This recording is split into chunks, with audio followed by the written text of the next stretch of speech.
Here we are, back in Genshin.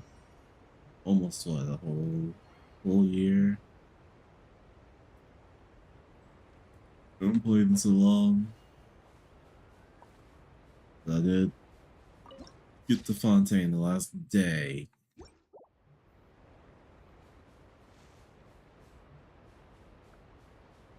Real question, how the I can just fly down there?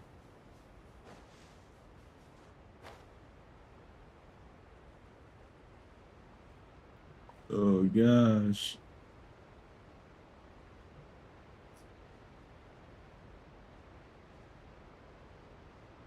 It's not like a boat that can just take me there. It's probably a boat down there. Like one of those waypoints. I've already started flying though. I think I'm running out of stamina.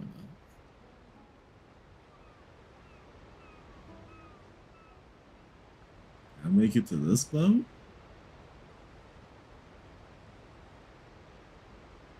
before I drown? If I make it to this boat, I can just cocoa me.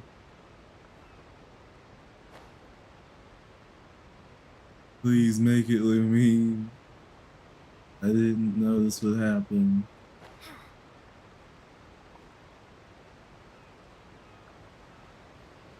Damn it. What a way to start.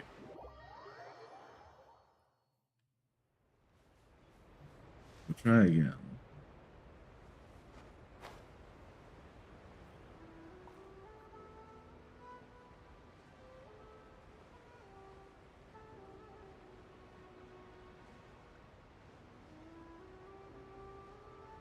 Maybe because I was swerving around, that probably screwed me.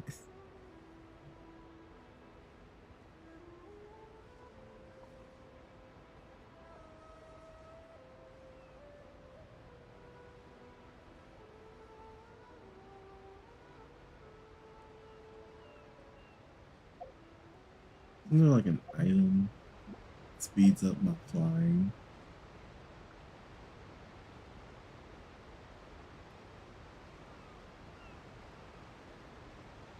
It's like right there.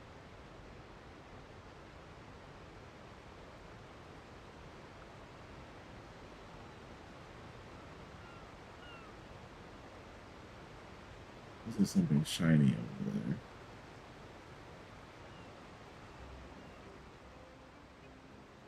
I'm not taking the chance of drowning.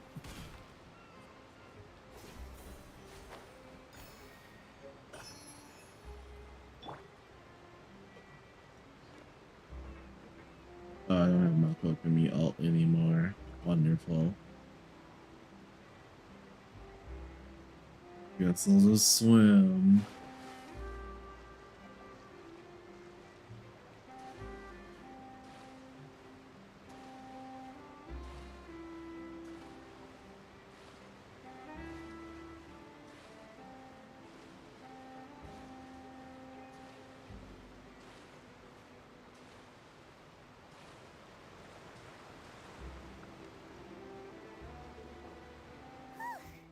After crossing all that sand and water, we finally made it! Oh, this must be Fontaine's port! Wow! Everything looks so advanced in Fontaine! Paimon's heard that the industry here is extremely developed, and there are all kinds of unusual machines! Is that a robot guard? Seeing the sights as a tourist is nice, but maybe it would be better if we found something to do! What do you think? Good idea! Nahida gave us loads of useful information. Seeking out the Seven is probably still our best source for information at this point. I think we're long past finding just their sibling. So, what do you think the Hydro Archon's like? Will we get along? Nahida said that she has a very unique personality, whatever that means. To learn about a nation's god, start with the nation's people. There seems to be some locals talking over there. Let's go see if we can join the party.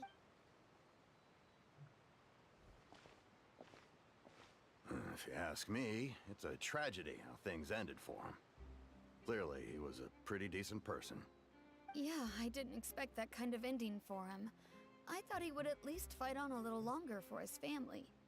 I was expecting a sudden plot twist, but it's a pity that it never happened. Still, his story is quite the tearjerker.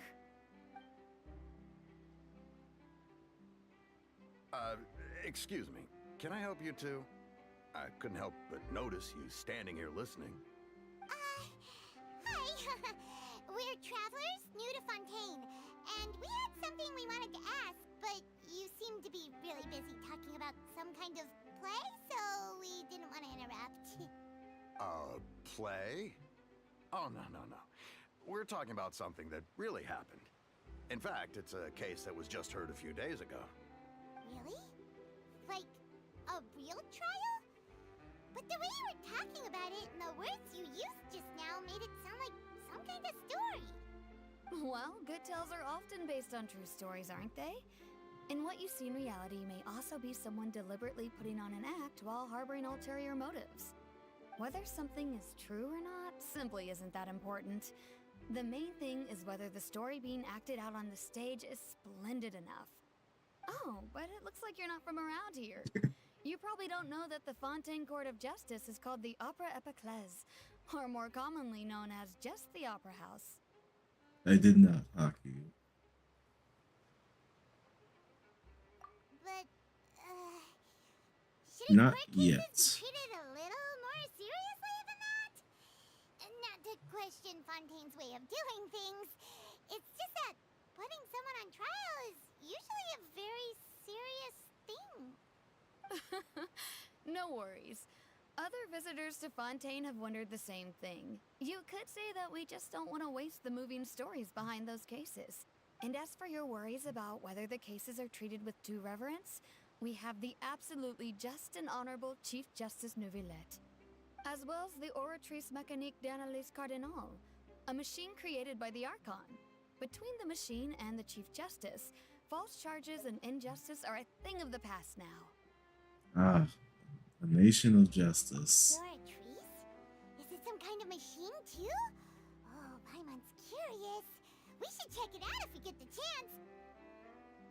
Wait, Paimon almost forgot to ask you our question. Do you know what we should do if we want to meet the Hydro Archon? Oh, that's easy. Just go to the Opera House. Lady Farina practically lives there. You could definitely say it's her biggest passion. Huh. I think what they mean is that they wish to speak with the Archon personally. In that case, I'm afraid it's going to be a tad more difficult. You'll have to make an appointment well in advance, and it'll depend on whether or not she has any time slots available. Really? Time slots? Appointments? Is the Hydro Archon super busy taking care of official stuff? Wait, didn't you say that she's always at the Opera House? No. Lady Farina seldom takes an interest with the nation's affairs. The reason it's difficult to make an appointment is simply because she's incredibly popular. That's right. After all, she is the Archon. Though she may tend to get a little dramatic from time to time, people can't get enough of her. Huh. First time Paimon's ever heard of an You Archon regional being heroes described just get a that way before. pass. Wait! Paimon gets it now! The Hydro Archon is kinda like a big celebrity here, right? Yeah, I suppose you could say that. Perhaps you could even say our mascot. Hang on. This is still Fontaine's Mascot. Archon you're talking about. You should show some more respect. Yes, you're right. I guess I should at least try to be a little more respectful in front of visitors. Otherwise, I might get arrested and find myself face to face with Monsieur Neuvillette. Come on. Sure, there's a lot of laws here, but nobody's going to be arrested for saying something disrespectful about the Hydro Archon. Alright, I think we get it. Thank you! At least we now know that we can find the Hydro Archon at the Opera House. But who knows how long making an appointment will take? Guess we could have a look around the city in the meantime. Hey! What are you looking over there for? Huh. Maybe something's the matter. She isn't going to jump into the water, is she? Maybe we better go check on her. This is where all the art's from. All the Lynette art.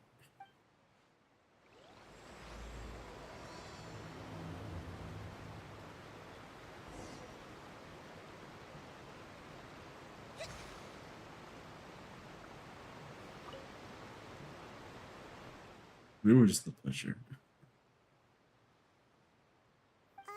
Hello there. Excuse me. Are you alright? Huh? I'm fine. Thanks. Oh, okay then. We just noticed that you seem to be worried about something. About many things, actually. But there's nothing I can do but just keep my troubles to myself. I was just reminiscing about a place my brother and I would play when we were kids. It was just atop that hill over there. See? You're pointing at the sea.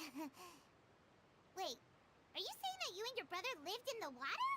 No people call the waters around Fontaine a sea. It's actually just an inland lake that's filled with fresh water. And no, I can still see that hill clearly in my memories. Now, it's been completely submerged. He would skip and jump, tossing sand in the wind. The sun shone brightly, and the air was filled with the scent of the sea. But now, the water is gradually swallowing our memories. It won't be long before it swallows us. Sorry. Paimon doesn't really get what you mean. I don't believe we've had the pleasure of meeting. Are you Lynette's new friends? Oh, and you are? Thanks for looking after my sister. She often comes here to reminisce about our childhood, that's all. There's no need for any concern. Allow me to introduce myself. I'm Linny, and this is my sister Lynette. If I had to guess, I'd say you must be travelers from abroad. Nice to meet you. Paimon is Paimon, and this is the Traveler. We just arrived in Fontaine. We were just talking with your sister. Even though we didn't really get what she was saying. I see. It's unusual for Lynette to be so willing to talk with anyone. In fact, she seldom speaks at all. I'm usually the only one she ever talks to. Oh, really? Then you two are just like us. Paimon's always the one talking for some reason. Listen, Paimon, it's just because you always never shut up. So that's how you think it is? Yeah. I also think my brother can be too talkative at times. Someone who understands. Seems you were right, Paimon. We are quite similar. So, what did Lynette mean just now when she said that the water is engulfing your memories? And that it won't be long before it engulfs you too? Oh, that. I don't It's from know. a prophecy that's been circulating in Let's Fontaine see. for You some got time now. Lenny the Clown. Well, I suppose prophecy isn't Maybe exactly the we'll right count word, Lynette as because an that implies assistant. a certain But amount of Paimon's uncertainty. definitely a clown. There's no where to begin.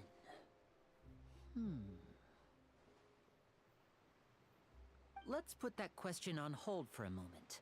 We still haven't formally greeted each other yet, have we? Did all the introductions earlier not count? Hello, traveler.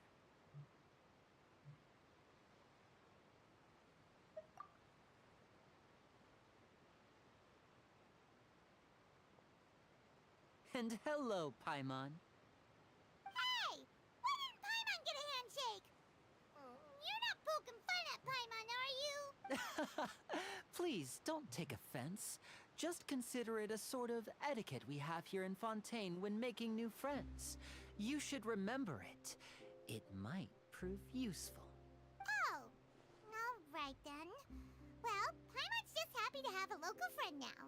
By the way, we were just getting ready to go to the Opera House to meet the Hydro Archon. Would you be able to show us the way? So you're going to see Lady Farina? No problem at all. In fact, I was planning to go to the Opera House later myself. I'll gladly take you once I finish things here. Please, follow me.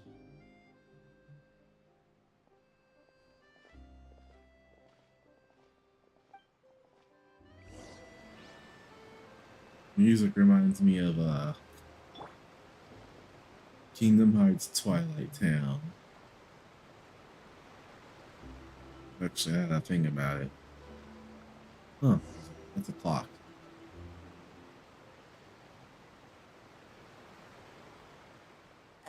You said you were going to see Lady Farina? Well, it seems Lady Farina has come to see you. Ooh. Hello. I see that Electro vision.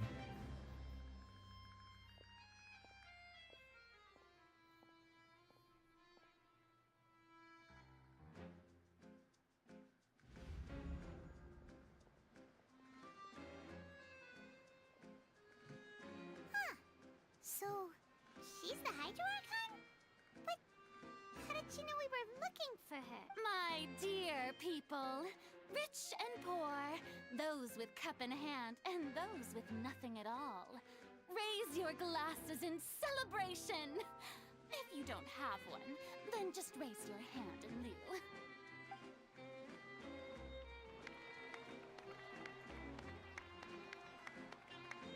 As you can all see, two unfamiliar travelers have arrived in our nation.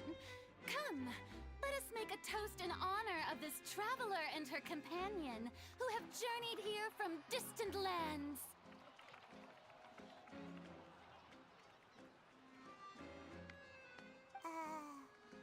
Is she talking about us?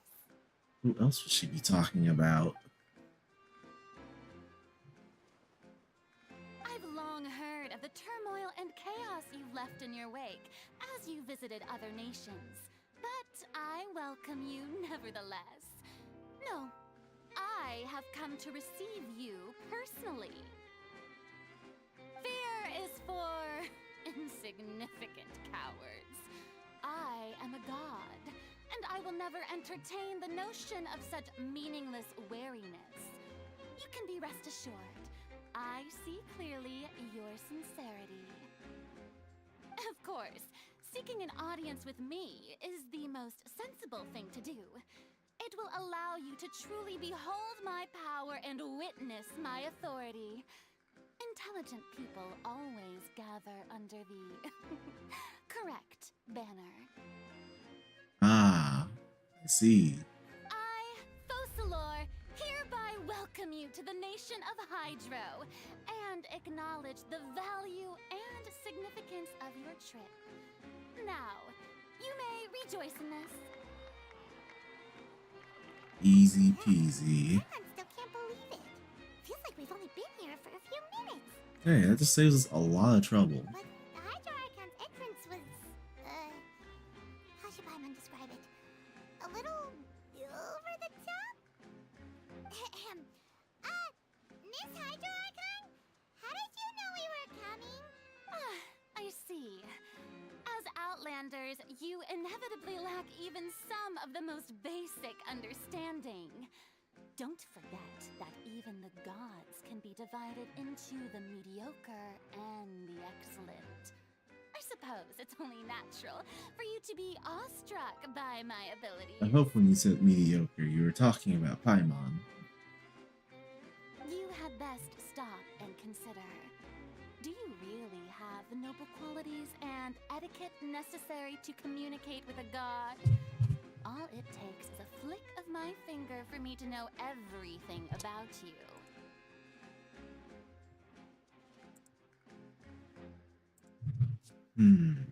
This guy. He was eavesdropping earlier. High and mighty. Oh? What's with these looks? Perhaps the welcoming ceremony still isn't enough? What else should I say then? Is she waiting for us to start talking? Wow, I didn't expect to see Lady Farina here. What a surprise! Wait, does this mean they're the legendary blonde traveler? How did I not notice before? Hey, what's all the commotion? Oh, is that Lady Farina? Is there some kind of drama going on? Of course. That's the blonde traveler. The one all those stories are about. Lady Farina came here to personally see her. Oh, I bet this is gonna be the duel of the century. Wait, what? Ooh, I've got to see this. I knew Lady Farina would never disappoint. Yes, but don't get too excited now. My dear believers and spectators alike tend to get quite rowdy, and despite the noise, I've come to tolerate all their ruckus. You may consider this my reward to all of you. I have determined that there will be an epic duel between myself and this traveler from another land, just as you were hoping to see. Now she wants to fight? Aren't we getting a little ahead of ourselves? Nah, we do this all the time. Let's do this.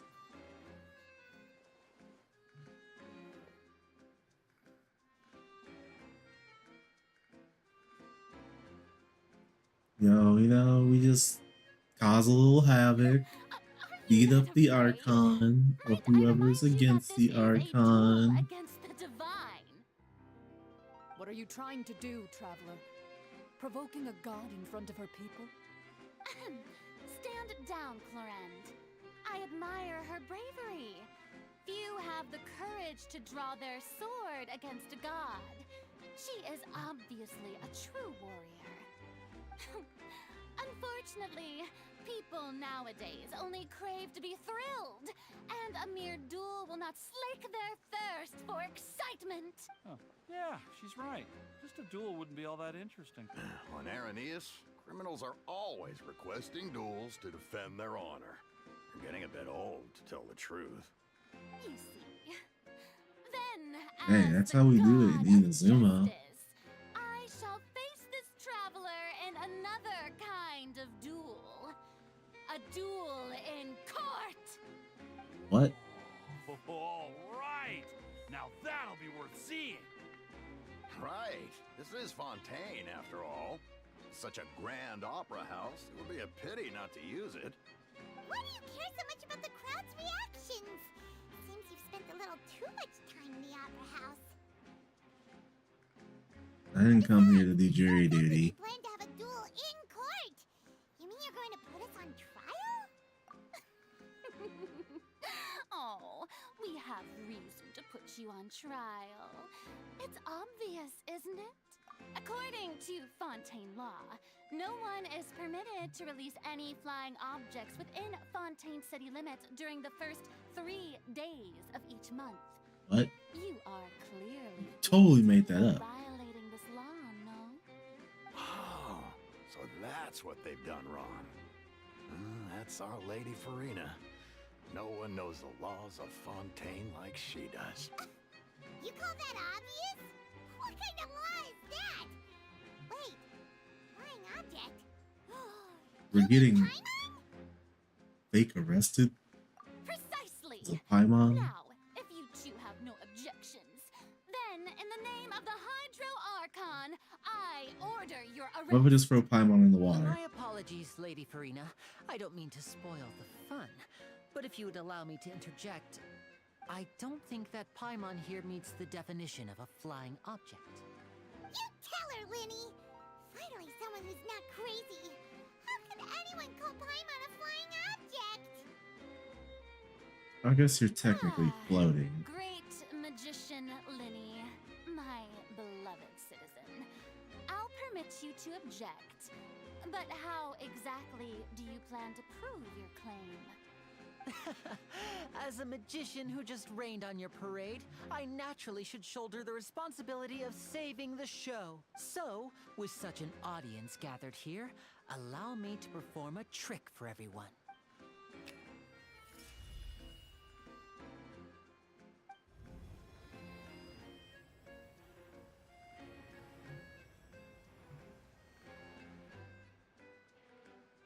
Ta-da!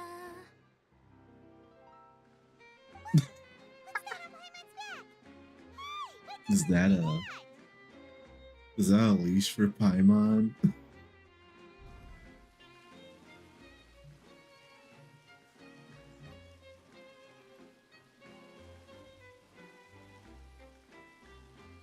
You know what, Lenny? You alright. There. As you can all clearly see, Paimon should be classified as, well, something like a balloon. This rope has been in the traveler's hand all along. It was just that no one could see it before. Huh? You call that magic? You've got to be joking. I thought it was pretty good. Nice one. Huh. I'm not sure what to think. It seems Lady Farina's charges no longer hold water.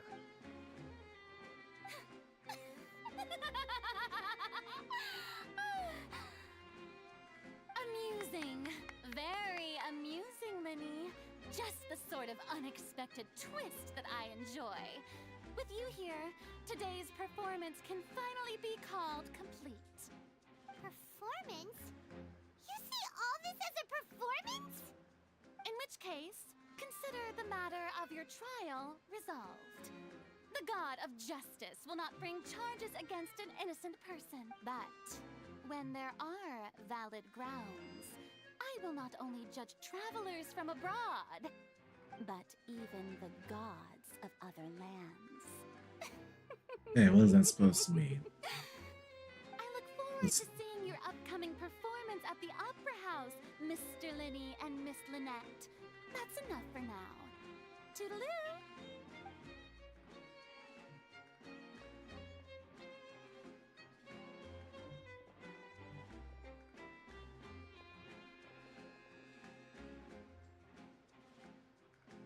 Wait. And just like that, she's gone. Well, that's the most unpredictable Archon Paimon's ever seen. He never even had a Oh chance to ask gosh. for anything. Aki, what did you That's do? a problem for future Paimon. That whole scene just now was really...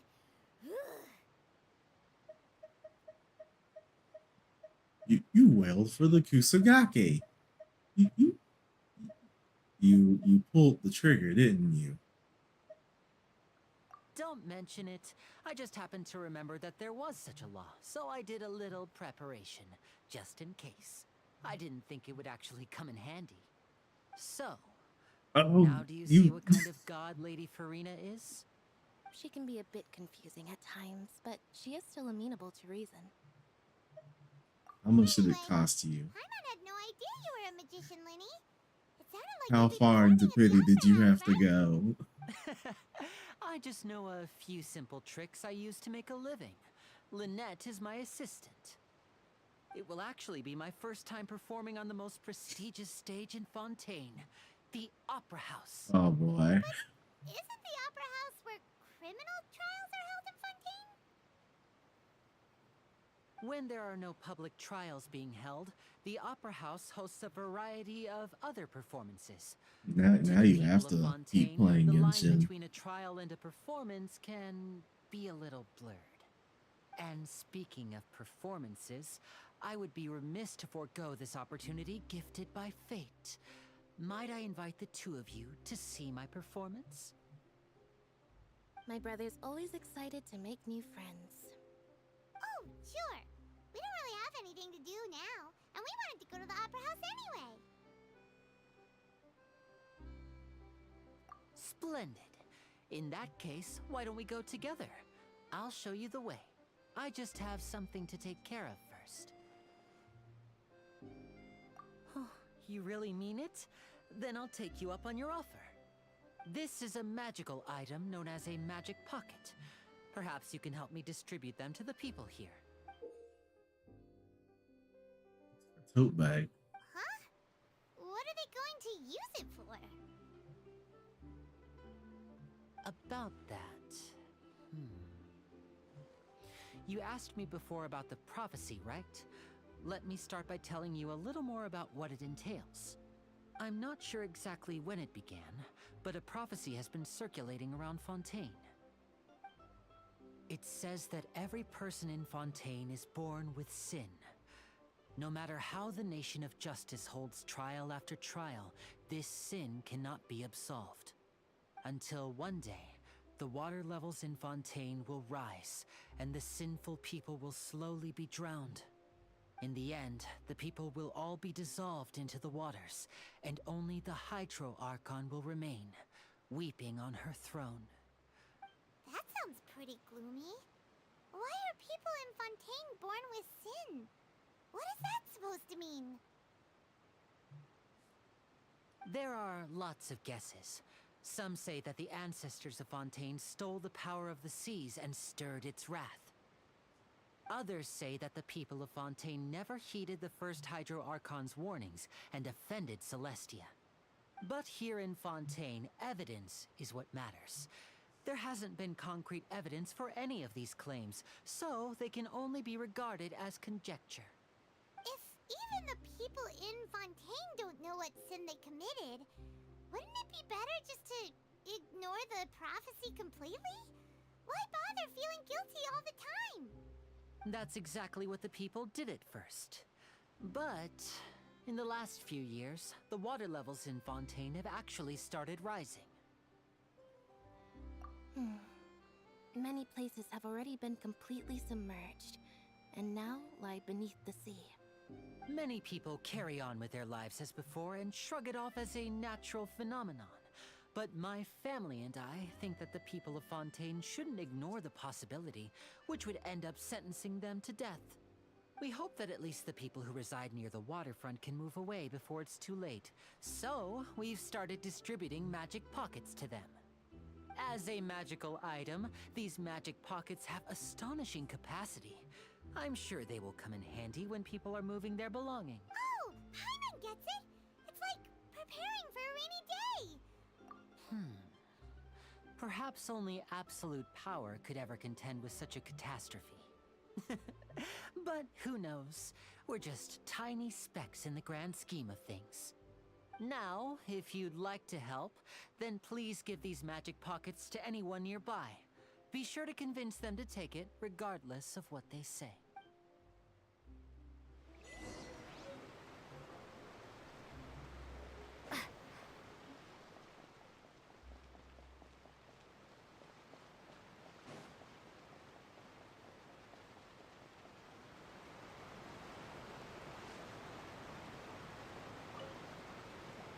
What's this? So you also believe in the prophecy? What? You mean you don't believe in the No, I believe in the prophecy. But I also believe in another story. The story says that people once lived in the ocean. They were one with the ocean and couldn't live apart from it. But as time wore on, people desired to live on land and developed blood vessels, encapsulating the sea within their bodies. Thus could people set foot on mermaids. land. So, if you ask me, when the water rises and takes us all, it'll be like we're going home. Oh, we hadn't heard that one before. But people can't live underwater. They'll die. You should probably still take it. All right, I'll take it. Just put your head in it. I guess I just And then feel you'll have that a being free dissolved into airbag. the water doesn't necessarily mean death.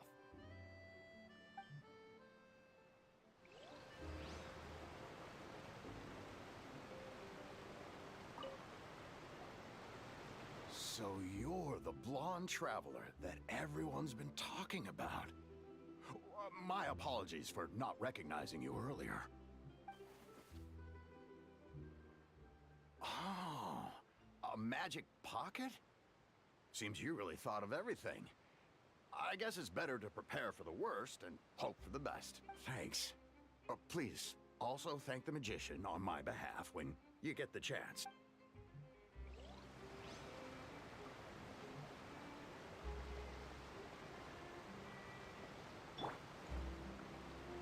Into the wind.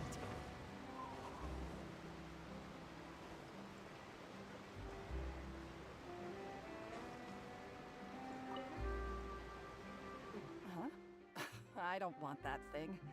Way I see it, if the prophecy's true, it's still gonna be a long time before the water can cover everything. Life is all about living in the moment.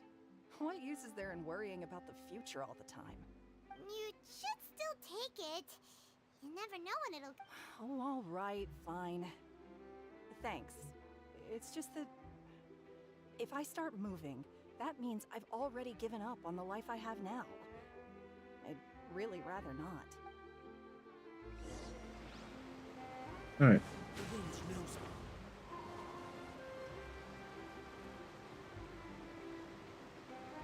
Oh, you already handed out all of the magic pockets? That was fast. So, what did people have to say? I bet you heard some, interesting opinions. Yes, but that will change once disaster strikes. I know they'll change their minds, so it's only right to help them prepare. Is there anything else you need to do before we leave? Yes, one last thing. I have the magic pockets made by a workshop in the court of Fontaine. Since we're out and about, I was thinking about bringing him some more materials. So, you want to collect materials? Just tell us what the materials look like and we'll help. Oh, that would be much appreciated. We'll need some Romaritime flowers. What? I remember seeing them near the waterfront on the east side of the harbor.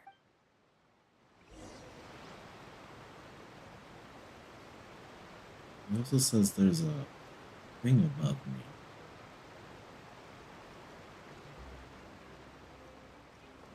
There? Into the wind.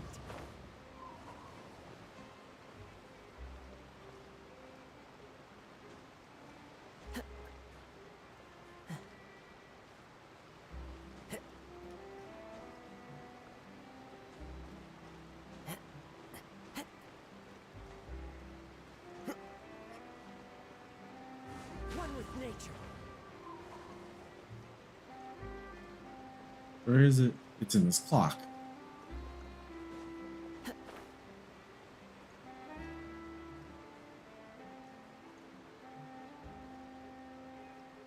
These things?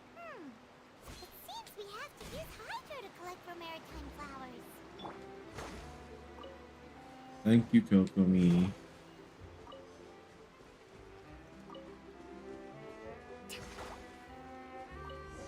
Let's move out.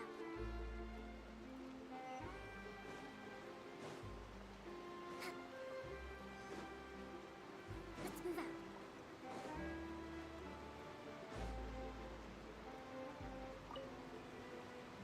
You made quick work of that. I can tell you're an experienced traveler. I've also finished collecting a few here. Maybe next time you'll feel like helping too, Lynette. No way. I'm in power-saving mode today. Dang. Otherwise, I fear I may not have any energy left for the performance at the Opera House. Fine. Though the performance is still a long way off. Now that we're finished here, we should That's get ready quite to the head back to the excuse. court of Fontaine. So, we're I going like to it. the court of Fontaine before we head to the Opera House? Good. Paimon wants a tour of Fontaine's largest city and try...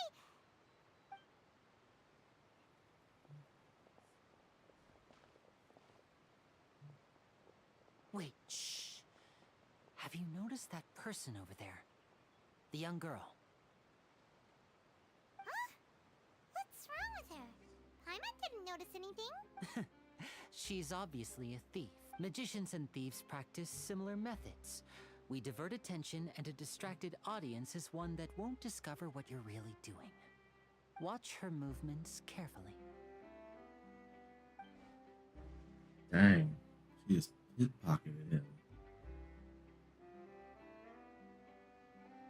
Oh, he's right!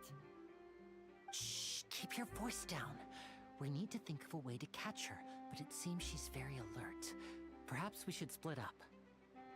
You two can ride the lift over there and wait up top. I bet that'll be her escape route if she tries. All right, let's go.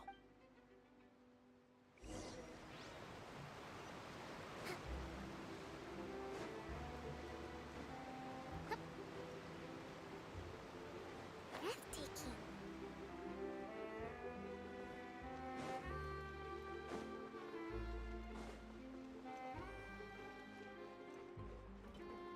Allow me.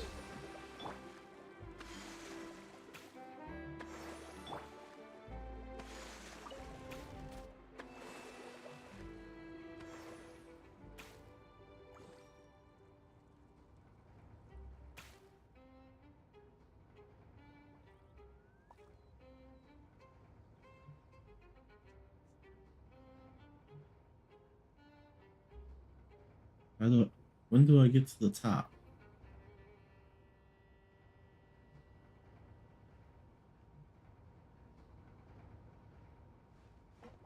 How long is this thing?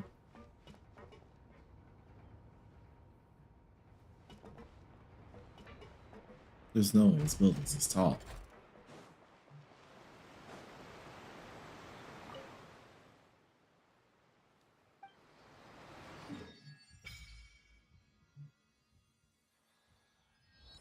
Well, there's the first part of the region.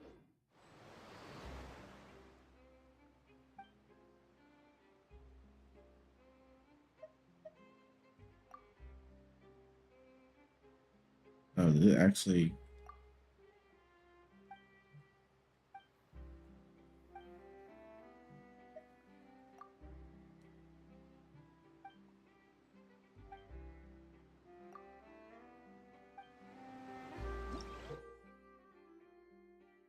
Fontaine's blessing.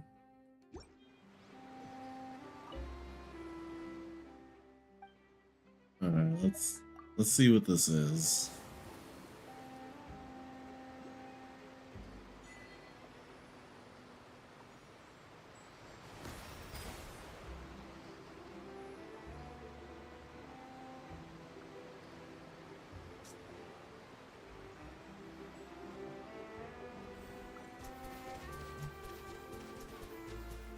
Ah, wait. Did I lose HP? So I can't move. And it eats my HP.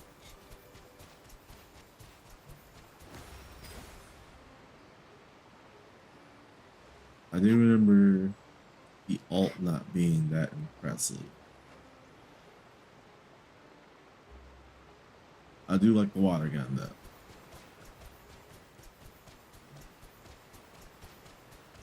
Alright, I'll stop doing that before it gets me.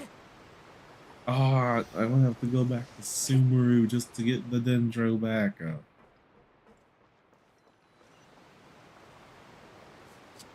This is the spot where Lenny wanted us to wait. Oh, there she is.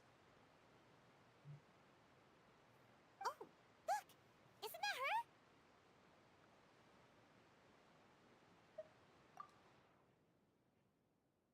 Oh no! Did she notice us? She started running the other direction! What should we do? Should we chase her? You're right. She might also be trying to lure us away. Nothing's happened for a while now. Paimon wonders if Lenny caught the thief.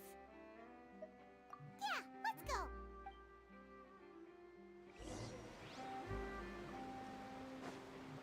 Time to go. Fall in the corner. Have to go back down. I do.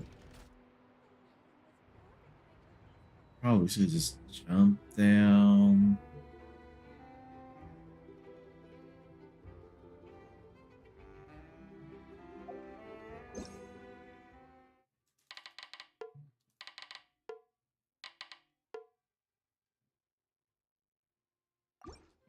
Play a whole.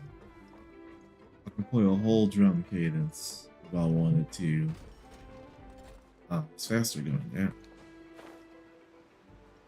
Gravity.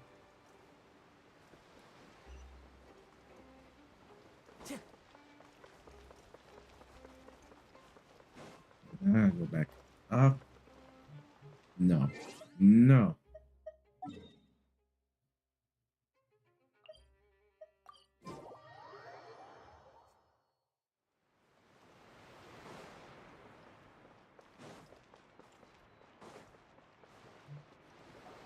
Are you sure that's all she took? You should check to make sure you're not missing anything else. No, that was all. Anyway, I should be going now. Oh, were you returning what the thief had stolen? That's right. Pity I wasn't able to catch her. She distracted me by dropping the thing she stole on the ground. By the time I looked back, I saw the general direction she went, but Lenny twisted his ankle, and I needed to make sure he was okay. Oh, You're not that agile, huh, bro? I'll I'll be all right. It's just a twisted ankle, that's all. In fact, it's feeling better already. If you want to play at being a hero, at least try not to get hurt doing it. Imagine what would happen if you managed to derail our performance as a result. You're right, you're right. Sorry, Lynette. I have to admit that the thief was even more skilled than I had anticipated. But at least we were able to get the stolen items back, so it wasn't a complete failure. What a slippery little thief. Guess things turned out all right in the end, though. Lily's initiative paid off! All right, let's put this little detour behind us.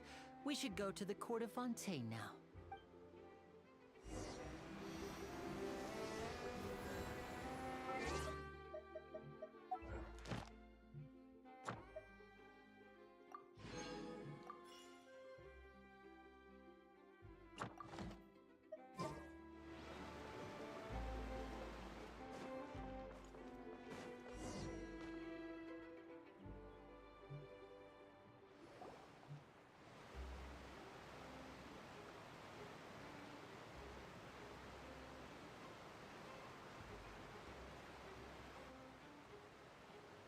So, we ride this thing to go into the city?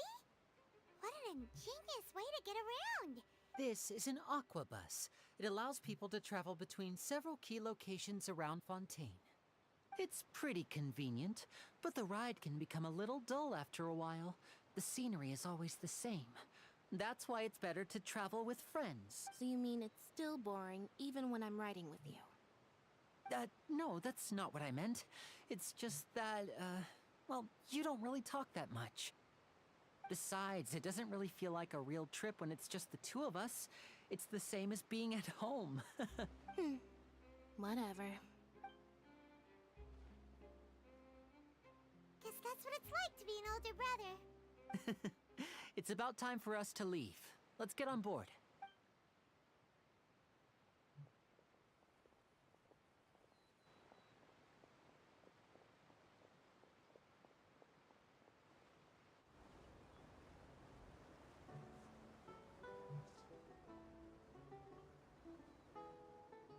Huh? What? Traveler! Paimon! Charlotte! Oh, I never guessed I'd bump into you while riding the aqua bus. In the story of my life, this is big news. Just come back from paying Mona. I didn't hear anything about you paying us a visit. Yeah, it's quite the coincidence. But as travelers, we're always on the move. It's not surprising that nobody knew we were coming. Though we still have no idea how the Hydro Archon knew about us. Oh, let Paimon introduce you to our new friend! Oh, no need for introductions, Paimon. I would recognize the great magician Linny and his assistant Lynette anywhere. I wouldn't be much of a reporter if I didn't know who they were. It's a pleasure to meet you. I'm Charlotte, a reporter for the Steambird. Nice to meet you. From the Steambird, huh? We've often relied on your paper to promote our performances. It's an honor to meet you. Now that everyone knows each other, Fontaine suddenly doesn't feel like such an unfamiliar place. So, what have you been up to lately, Charlotte? Any big news? Not too much. When there isn't any breaking news, I mainly cover the trials at the Opera House. You could still manage to keep readers' attention as long as you tell things from a clever enough angle, even if it's the same old topics. For example, reporting on how a scammer once deceived vulnerable girls into relationships, or how a financial criminal was once so poor that they ate a single piece of bread for 5 days. Dang. You're right. Seems you know me pretty well. What I'm really after is exclusive, sensational news pieces that could shake the country. These smaller stories are a waste of my talents. Oh, I just remembered. I've been following a case lately. Well, a series of cases, actually. You mean the serial disappearances of young women case? That's right! These stories are the talk of the town right now, and it's probably the most mysterious case we've ever seen. If I'm the first with a draft ready to publish when the case is finally cracked, and it's the headline story in the Steambird, oh, when that happens, I bet all the other reporters will shed tears of envy. I've already gathered all kinds of materials. I just can't wait for the truth to be revealed. So,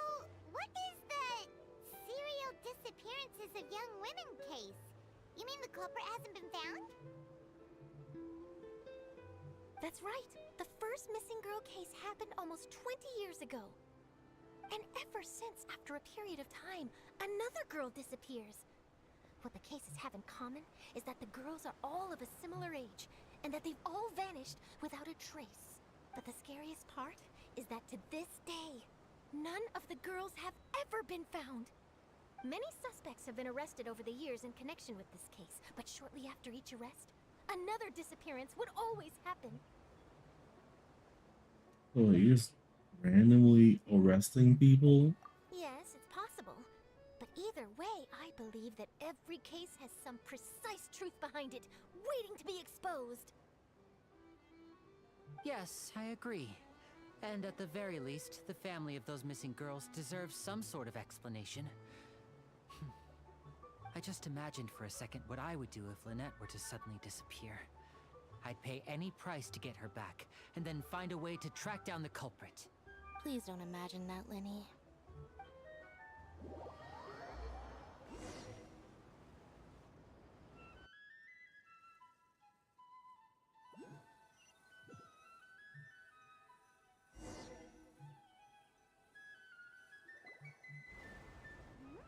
Hey, we're almost there! Look!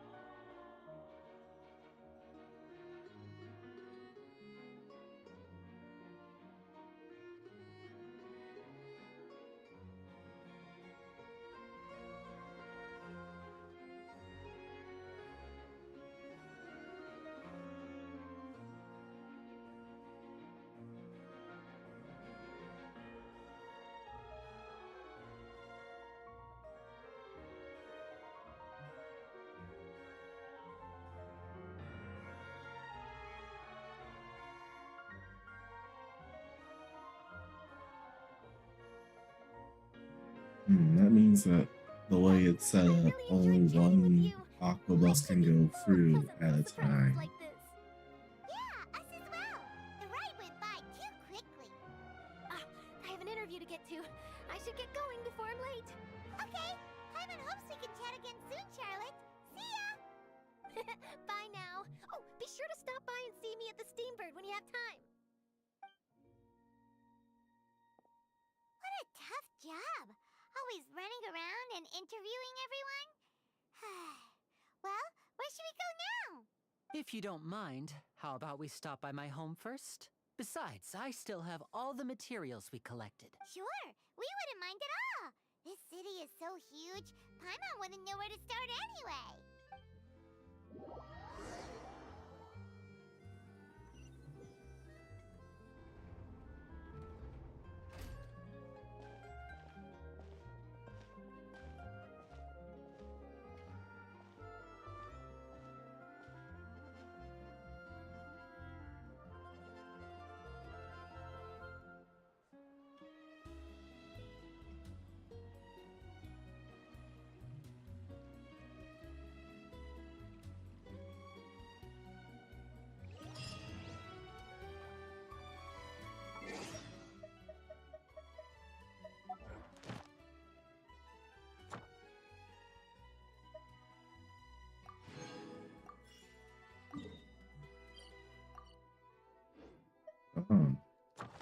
Hey, where's your adventurers guild here? I got things to claim. I do like the new commission setup. I can just play the game. This is our current abode. Ah, Fremine, you're home. Where did everyone else go? Oh, they all just went out a moment ago. I see. Everyone is getting busier now that Father will be returning soon. I suppose that can't be helped. Allow me to introduce you to my little brother, Fremine. He is a phenomenal diver. Hello. Nice to meet you. Paimon is Paimon, and this Linny, could you come here for a moment? What is it, Fremine? Do you have something to tell me?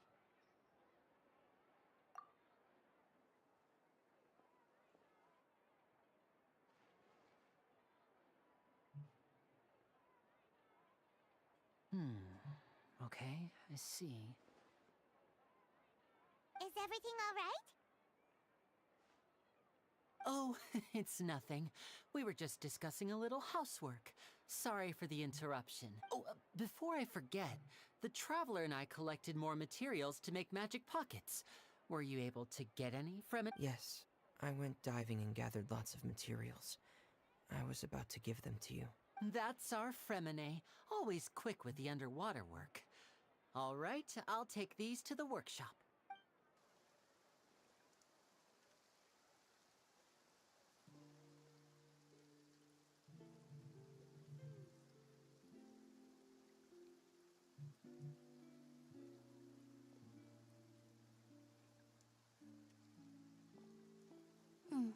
Looks like rain. Oh, you're right.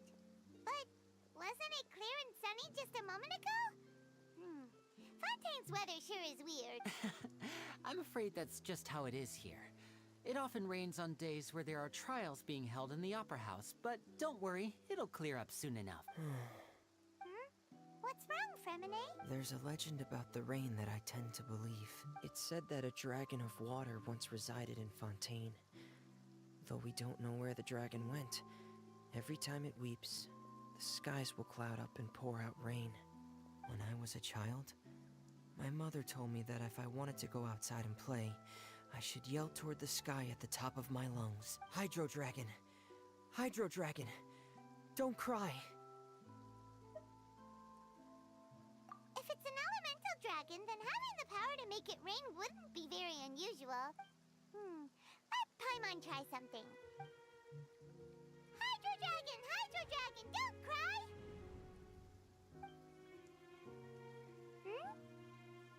Still raining. Doesn't seem to be of any use.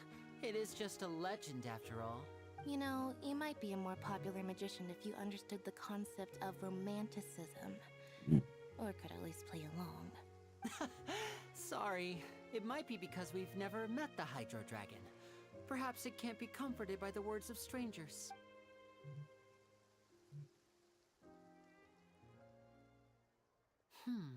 It rained for longer than I suspected. Oh, it's already getting late. Was there something you needed to do, Linny? Yeah, some preparations for the show at the Opera House. I need to find a way to catch the last aqua bus of the on the day of the performance. Just ride the aqua bus to the island of Aeneas. I'll have Lynette meet you at the fountain in front of the Opera House. Oh, are you leaving now? What is it, Fremine? I'm in a hurry. Oh, I get it. You feel nervous delivering the materials for the magic pockets, is that it? Perhaps we could trouble the Traveler to help us take these materials to the Beaumont workshop and deliver them to the owner there? I'm afraid that Fremine can be quite introverted, and the boss there tends to be pretty talkative. Fremine has always been a little afraid of her. No trouble at all. Don't worry, we're on the case. Sorry for the inconvenience. I'm quite useless when it comes to such tasks. Oh, no need. This'll be a walk in the park for us.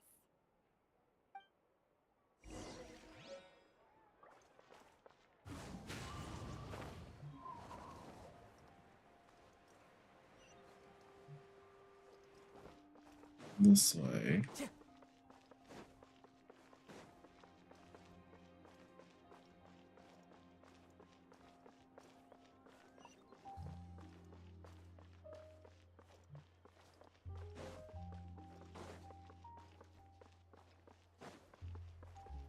There's another thing over here.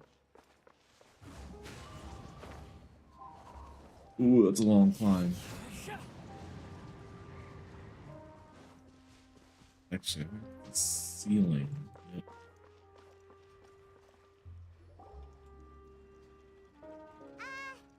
Hello?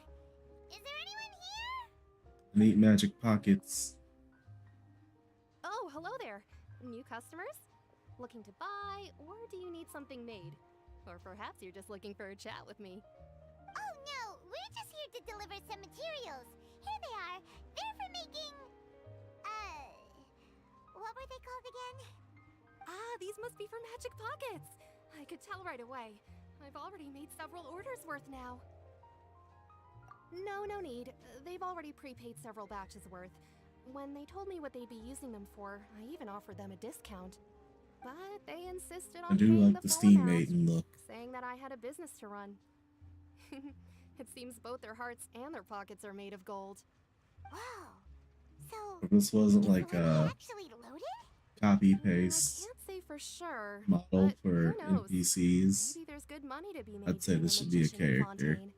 Hey, is this machine what you use to make stuff here? It looks really advanced. Why use your hands when a machine can do the work? It would be a waste not to use the latest technology, and wasting is a kind of crime. But where does a big machine like that get its power from? Well, it's a little complicated. I'm not sure I can put it in layman's terms, but basically, everything we usually use here in the city is powered by indemnitium. It's a type of energy that's produced from trials. Huh? How can trials produce energy? Well, I'm not completely sure of all the details myself, but basically, when a trial is in session, the Oratrice Mécanique d'Analyse Cardinale harvests people's belief in justice and converts it into energy to be used all around Fontaine. So that's what its Not other ever function is? repeating that. Paimon heard that the Oratrice was created by the Archon to make judgments. But Paimon still doesn't get it. How could something unreliable like people's beliefs be turned into a stable power source for these machines? Paimon, did you forget where we're at? Oh, yeah! So that means the Hydro Archon relies on the machine to take the energy created by belief and turn it into power for all of Fontaine, right? Even though I've never heard anyone really put it that way before, it sounds like it makes sense. Besides indemnitium, we have another type of energy called pneumosia. It isn't produced by the power of the Archon, but it is unstable by nature. Even now, it still cannot be widely used by civilians. I thought I'd find you hard at work, but here you are chatting the day away. Since you're already talking, I'm sure you wouldn't mind a few words with me. You again? Didn't I already promise you that I'd have the more I owe to Confrérie of Cabriere by next month? Yeah, but how do we know that you won't go running off by the end of this month? I want 50% today. Wait, no, 70%. Are you mugging her? You... Seems business isn't so great for the workshop. We've already... Hey, hold on. Before you go around trying to collect payments, why don't you settle your own debts first? If Confrérie of Cabriere wants to poach clients from Northland Bank, that's fine. But I'm afraid you still owe the bank a hefty sum of mora. So why don't we work things out between us first, before you get back to your little Why conversation? are you here? I'm not happy with Harbingers right now. But we said we'll pay everything we owe next month. Why are you hounding me now? Traveler, Paimon! I didn't think I'd run into you here in Fontaine. What are the chances? Dang, he's scared of him. We're surprised to see you too! What are you doing here in Fontaine? You didn't want to stay in Snezhnaya?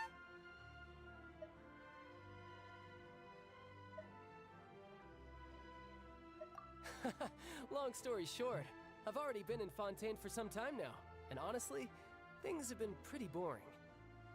But it seems that fate brought our paths together today. Not only will I have some good friends here now, but ones who always seem to find trouble. Either way you look at it, it seems things are going to get a lot more interesting now. Pretty sure we'd want to avoid anything that you'd find interesting. Besides, our trip here has gone pretty well so far, right, Traveler? Yeah, no more. Hey, you, We're on a Northland Bank roll. boy. Not a criminal. Get something? Don't Not interrupt. wanted. It's not often I run into the Traveler like this. Why don't you wait for me over there for a while? You kidding? Aren't you the one looking for us? You really expect us to sit and twiddle our thumbs while you catch up with your friends? Listen to me, boy. If you want your mora, fine. Why don't you come and take it? Why would you Hey, why would I you just say said that? not to interrupt. Oh, by the way, Traveler, the last time I took Tonya and Tooser ice fishing, Tooser said, Hey! That's way over the line! All right, boys, let's see who has to pay up now! Can You you at really least gonna let me finish fight? one sentence? Fine. Though the bank told me not to get rough with our clients. You're the ones who started it. This is an act of self-defense. You two will have to be my witnesses, okay? Okay. I'm sure this won't take long. Just because it helps the steampunk lady.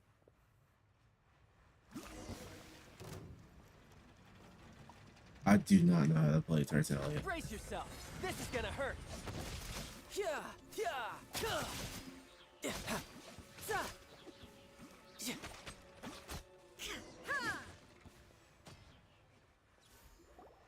Ugh, what's your deal, Brad? How are you so strong if you're just a staffer from Snezhnaya's Northland Bank? He's a harbinger. Don't tell me you're... Oh, now you notice. It's a little late, don't you think? Just make sure you understand that you don't mess with Northland Bank. Got it?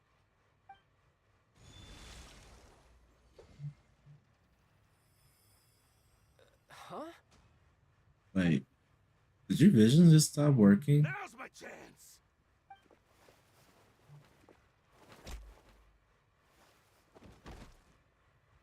Can visions do that? Can they just stop working?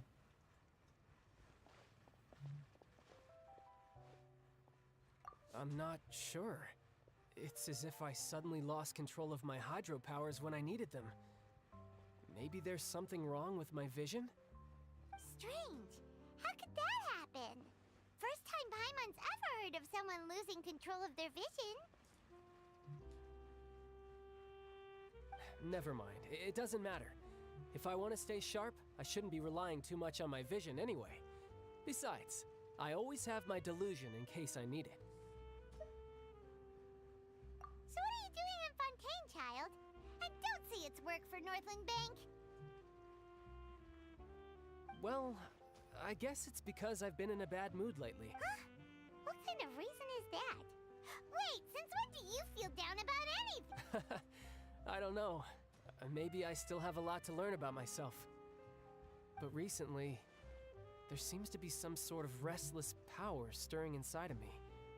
And I don't know why, but every now and then I feel like I'm in a terrible mood. Maybe you losing control of your vision just now is connected with that power you're feeling inside. That is a possibility. I can't remember if I ever mentioned it before, but when I was 14, I fell into some unknown abyss. It was during that time I learned nearly all of my abilities. The one who took me under her wing and taught me was named Skirk. She was always quiet and very mysterious. Nobody knew where she came from or what she had been through, and she was always very strict when teaching me combat techniques. One time, I asked her why she was willing to take me on as an apprentice. From what I could make of her answer, it was because I had awakened it, and traces of it remained on me. She said that all my combat training would be useful in the future. But what is it? What did you awaken? She never explained that, but my guess is that it's related to a dream I saw when I had just fallen into that abyss. In my dream, I was in the deepest depths of the sea, and the boundless seabed was all around me. But in front of me appeared a whale that was so massive, I felt like I couldn't breathe. A whale? Oh, that sounds familiar! When we fought against you before, you summoned a huge whale that seemed to leap at us. Is that the one? There goes Paimon, That's just stealing my an abstract form of a whale lines. that I create using my elemental powers. It takes that Ooh. shape because the scene I dreamt of the whale has always been stuck in my mind. I'll never forget it. So you used the whale as inspiration for one of your moves? Huh. Seems a little twisted to Paimon. So why don't you just go ask your master? Maybe she knows the answer. You make it sound so easy. Ever since the incident I experienced there, I've never stopped searching for Master Skirk and that unknown abyss. But it's been years now, and I've still found nothing. There isn't even a trace of the place where I remember falling into the abyss. Oh, it sounds like some kind of ghost story. Yeah, I'm out of leads at this point, but there's nothing more I can do. It seems that strange encounters in this world tend to be elusive like that. Oh, seems the time really flies when I'm talking with you. I just remembered I have somewhere else I need to be, so I should get going. What? More work for the Northland Bank? No, it's more of a personal appointment. Lately, I've been sparring with some of Fontaine's official champion duelists whenever I'm feeling bored. Official champion duelists? You mean it's their job to duel? Yep. In Fontaine, before a criminal goes to court, they're given one chance to defend their honor by requesting a duel with an official champion duelist. The champion duelists are all-powerful fighters selected from among the nation's best. And the duel itself is a no-holds-barred fight with no specified stopping point. So engaging in such a duel is regarded as a symbol of defending your honor. If a criminal manages to win the duel, they'll be acquitted. But if they lose, they'll have no choice but to stand trial. And the worst-case scenario is that you're simply killed in the duel. Though it's rumored that Fontaine has a death penalty, from what I can tell, no one has ever been officially sentenced to death. So really, the only people who opt to duel are those who have suffered a grave injustice in being accused, or those who greatly value their honor. So, do many people actually get out of their trials by winning the duel? Apparently, it's exceedingly rare for anyone to actually win. Fontaine probably enacted this system as a way to show that the nation respects the honor of its citizens. Besides, none of the champion duelists are to be trifled with, which is exactly why I was itching to face them as soon as I got to Fontaine. Apparently, the one I'm meeting today, Clorinde, is the strongest of the champion duelists. Ooh, I had been asking her he's for the some time strongest. before she finally agreed to face me today. Well, that's child. Oh, you're gonna face her today? Paimon feels like... Oh, before I forget, I want you to have this. Huh? Your vision? Hey, you can't just hand me that. I'm just worried that it could become uncontrollable again. I'd be pretty upset if it got in the way of my duel, so I think I'll be better off without it for now. Besides, I just need you to hold on to it for a short while. I'll come retrieve it when I have some time later. You better. You know what happens to people who are away from their vision. Excuse to come talk to us again. Actually, I should just run away with this. What do I care? Whatever gave you that idea? I'll be in touch later. One less harbinger to worry about. That sneaky guy. He said he's been feeling down lately, but he seemed the same as ever to Paimon. Well, since we don't have much to do for now, we might as well walk around and see the city before...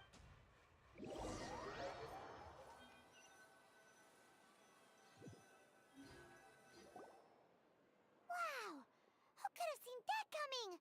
The reporter who was barely around for most of the story was the murderer all along! Paimon. Really? Sorry. Paimon was just surprised, that's all. Paimon never saw... The whodunits here in Fontaine are a lot different than the light novels you see from Yai Publishing House. Both have their merits, but Paimon thinks this style of novels are more... well, novel. It's so exciting to reach the moment when the mystery is uncovered, especially in the one Paimon was just reading. You should buy a copy and read it too. Oh, sorry about that. Paimon You know will what? be more I'm gonna careful stick to next light time. novels from the publishing house. Hey, shouldn't we be heading to the Opera House to see Linny's performance soon? It's almost time for the show to start, so... Linny said that the Opera House is on Aranias, so let's go ride the Aqua Bus! What is this one?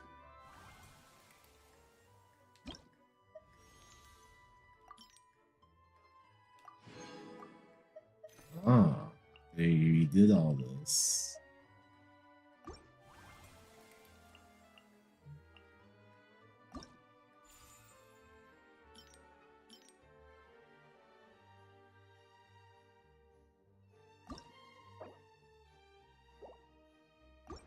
All the world holds dear is but a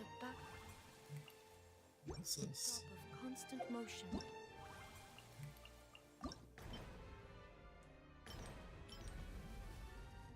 Interesting. The saw was not here last I checked.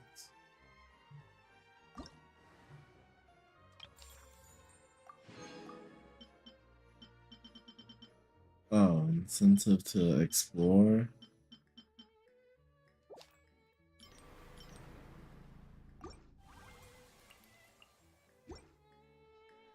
I Yeah, stand I'm before actually it, alone and gonna have to be unchanging. grinding a bit, it seems. Alright, first things first.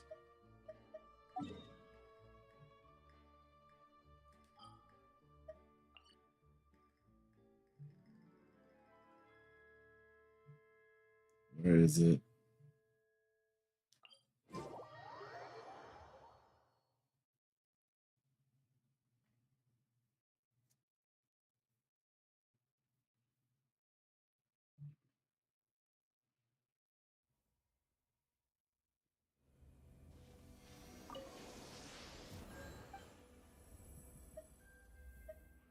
Oops, no.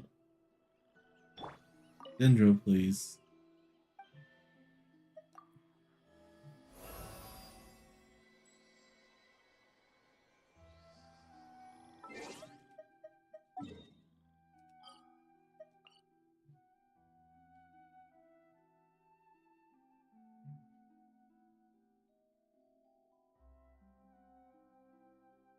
Huh. I did not think that through.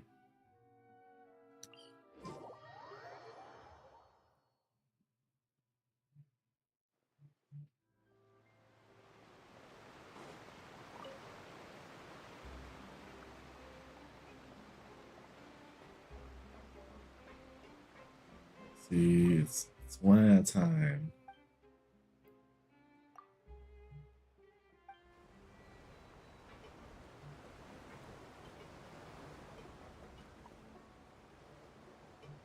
Welcome to the Clementine Line Aquabus. This Oh, it's boat talking. tour will take you to the magnificent Court of Fontaine, the most important city in our nation. I'm Aval, and I'll be your tour guide for this trip. Even though I'm not as reliable as Elfan from the Navia line, I'll still do my very best. And if you're dissatisfied with anything, feel free to let me know right away. It's raining. Please contact the staff member with Oh! feedback after reaching the station, and we will address your concerns as soon as possible. Back on topic. The destination of this trip will be the Court of Fontaine. If you'd like to learn more about the latest technological Can I run developments in faster than Fontaine, this? the hottest new trends in cuisine, or upcoming sensational trials, please subscribe to the Steambird.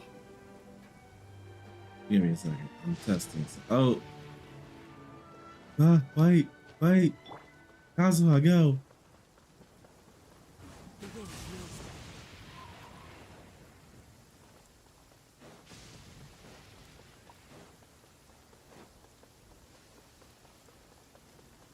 It's gonna turn and we'll cut it off.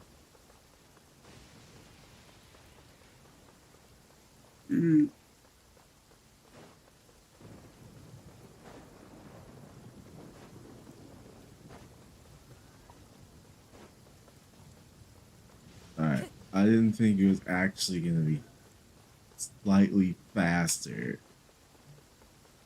Oh no. Ah, you know what? I know what to do.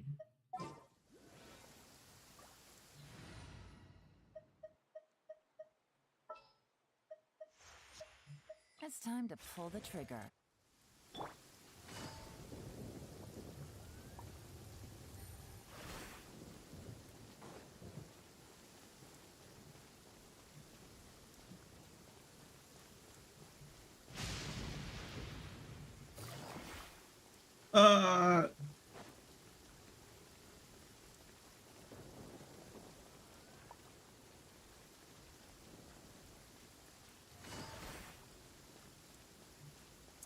I'm not using it long with it. I forget I have to actually.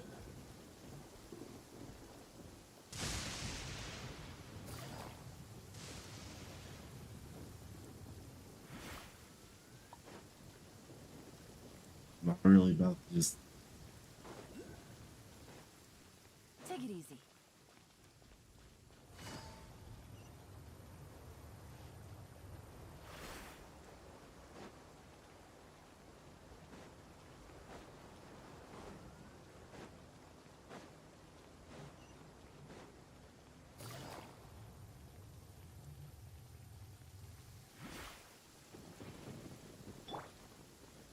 One with nature. I'm back.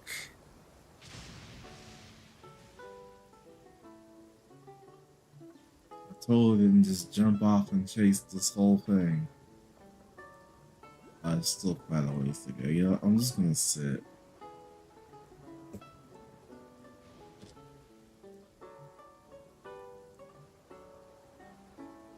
I didn't realize, like, I try to jump and it just forces me to fall into the water.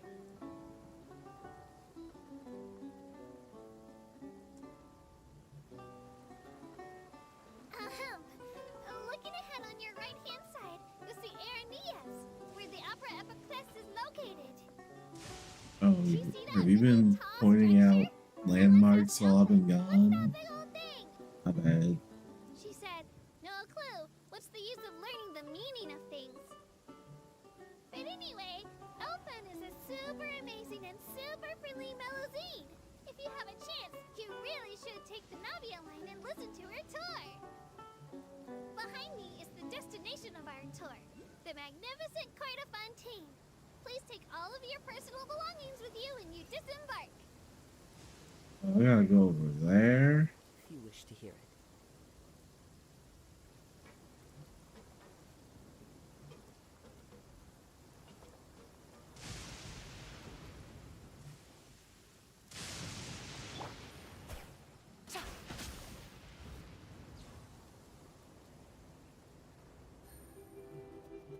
You saw nothing.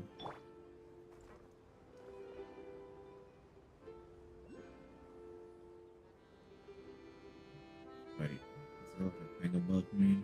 Oh no, I almost forgot. Ahem. Well, aboard the Aquabus. Please keep your head, hands, and other body parts, as well as your canes, swords, cameras, and other personal items inside the boat at all times. That's a little late. Operator bears no responsibility whatsoever for any injury or loss incurred as a result of disobeying the rules. Maybe it's a bit late for the disclaimer. Anyway, I'm happy you've had an incident-free journey today. Told me before I jumped. Your tour guide for this trip. Thank you. Gee, thanks.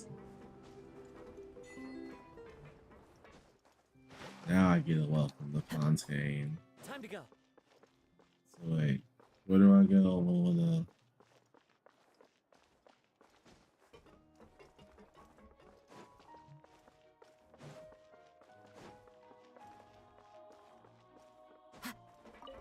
Right. Oh, there's floors. Which floor did I pick?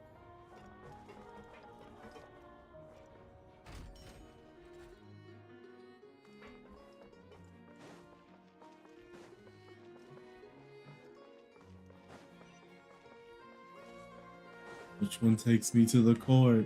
I don't want to walk all the way over there.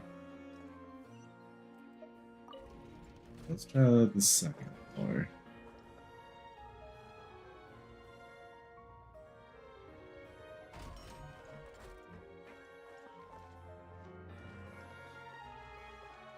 Oh, this was the second floor.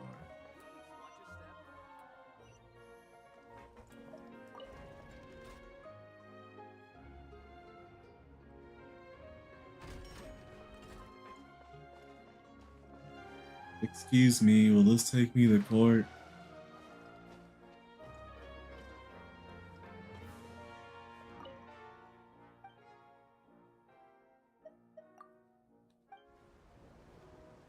I'm gonna take it as a yes.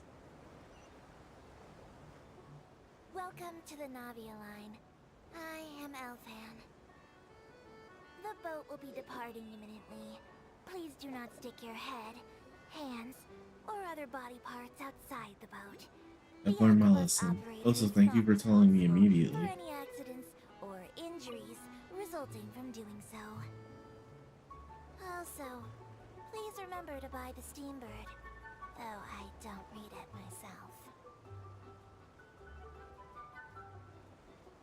The destination of the current tour is Erinias. Points of interest worth visiting include the Fountain of Lucine and the Opera Epiclese. If you look to the left in the direction we are currently traveling, you will see the famous Fontaine Research Institute up in the sky. An experiment gone wrong turned new sightseeing opportunity. Human ingenuity truly is a wondrous thing.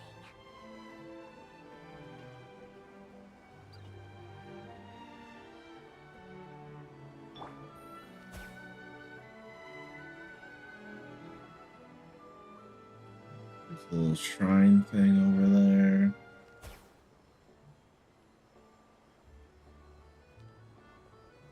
We are now approaching our final destination. Please be sure to bring all your personal belongings with you as you disembark.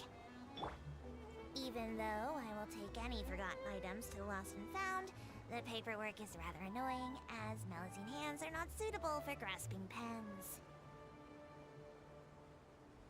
Alright, this one's my favorite so far.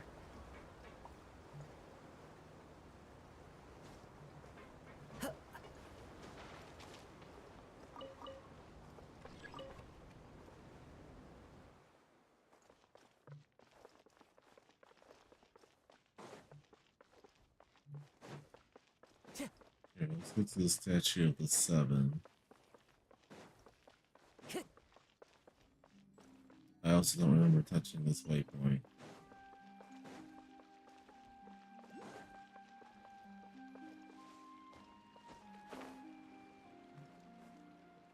It's all of these.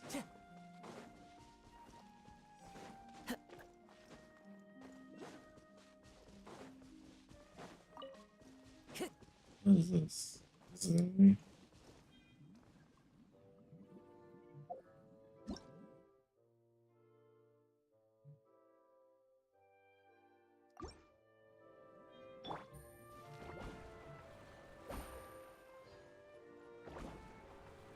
Ah.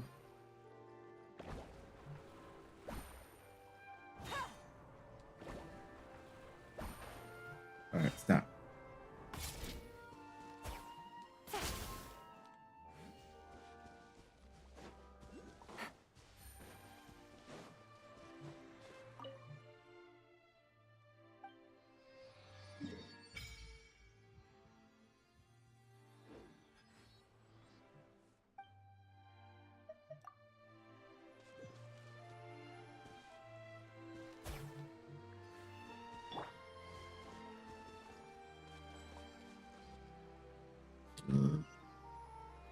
Port is that way.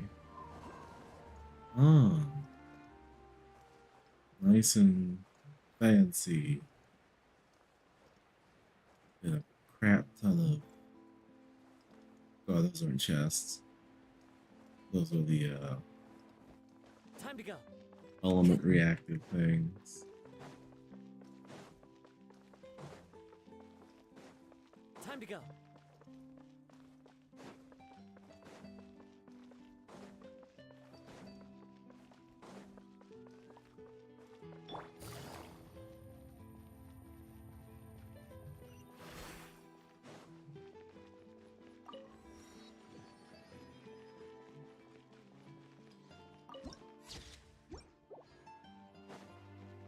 Take it easy. Couldn't resist. Whoa! Now this is fancy! The Opera Epiclese. What a place to hold a performance, huh? Looks like there's a lot of people standing around the fountain up ahead. Oh, Archon, please bless us with a bright and healthy child. We pray. I don't know why you always feel the need to ask so much. I'll be happy as long as our child is healthy and lives a peaceful life. I guess if they're our kid, then there's no doubt they'll turn out smart. Maybe this is one of the customs in Fontaine. There sure are a lot of couples here. Vache. What? What's wrong? Vache. Vache. No, Paimon didn't say anything. Are you? Welcome to the Fountain of Lucine. All the water flowing through Fontaine converges here. It's customary for newlyweds to come here and wish for children. Lynette! You scared Paimon!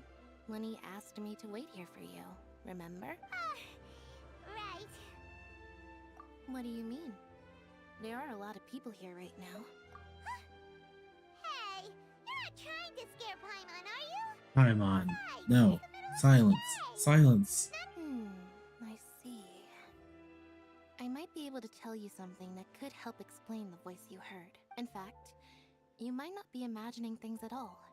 I suspect that what you heard is a result of your hypersensitivity to the hydro element. It's because of her sensitivity to the hydro element? But what would hearing a voice have to do with elemental power? When do you cry, Paimon? Wait, what? What does that have to do with anything? Just answer me. When do you cry? When Paimon's really sad? Oh, and when Paimon's super happy. Oh, and also when Paimon's really, really scared. Then you should understand that tears contain your most intense emotions. Like I just mentioned, the Fountain of Lucine is where all the flowing water in Fontaine converges. So maybe what you heard was the intense emotion coming from someone's tears.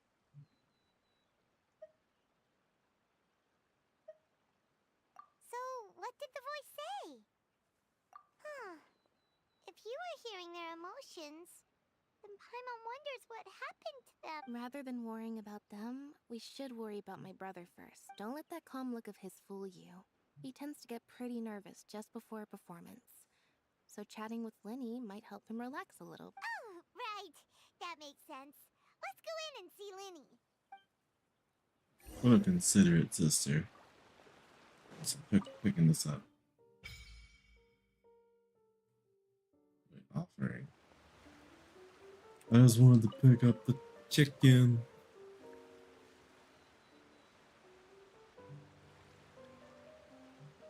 What do I offer? Oh, it's one of those. Alright, at least now I know it's here. Take it easy.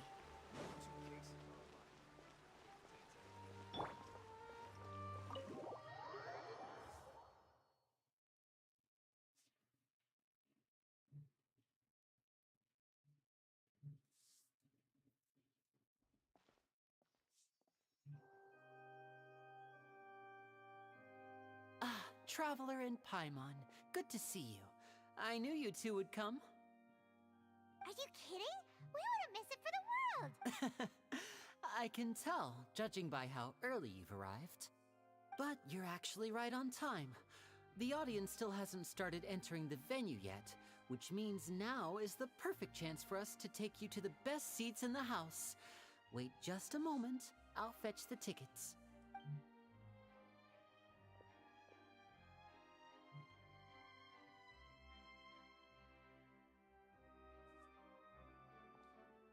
The Opera House has assigned seating, so you always have to make reservations. I've already reserved your seats, and here are your tickets. Ooh, front row seats. Thanks. Don't mention it. There's no need to keep thanking me. Hey, Lenny! Could you come over here and take a look at this? Oh, I'll be right there. Seems there's an issue with the stage props over there. That's Cal, my assistant, calling me. Yeah, we'll just go to our seats. You go ahead, Lenny.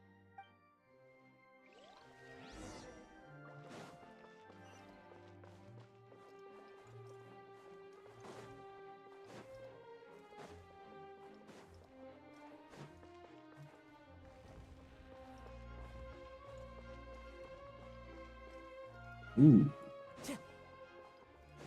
Follow the wind. There's all the people. Oh,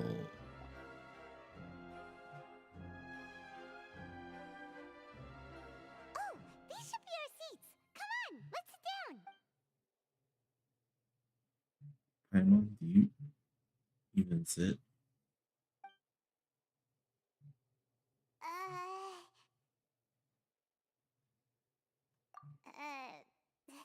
Paimon, stop. You're making it awkward. Hey, Traveler. Maybe we should strike up a conversation with the person next to us. Since we're sitting together and the rest of the place is practically empty still, it's kinda awkward if we don't say anything. You talk. You talk. Of course you put this on Paimon. Start talking. Excuse me. I did not realize you felt awkward. I am terribly sorry. I would be perfectly happy to chat with you if that is what you would like. Oh, so you heard all of that, did ya? Boy, you sure have good ears. Paimon thought she was keeping her voice down. Wait, that's not it. Paimon's sorry. Paimon's the one who was being rude, talking under her breath like that. So let's talk, but, oh, Paimon's got it. You're also here early and sitting in the front. Are you a friend of Linny's too? A friend, you say? Well, if Mr. Linney would like to be my friend, I would be more than happy to reciprocate. Oh, so you're not friends with Linny then? Oh, this is getting more awkward. Nice to meet you. Paimon is Paimon, and this is the Traveler. We just arrived in Fontaine. It is an honor to meet you two. I have heard of your deeds across Tevat. And as required by proper etiquette, I will also introduce myself.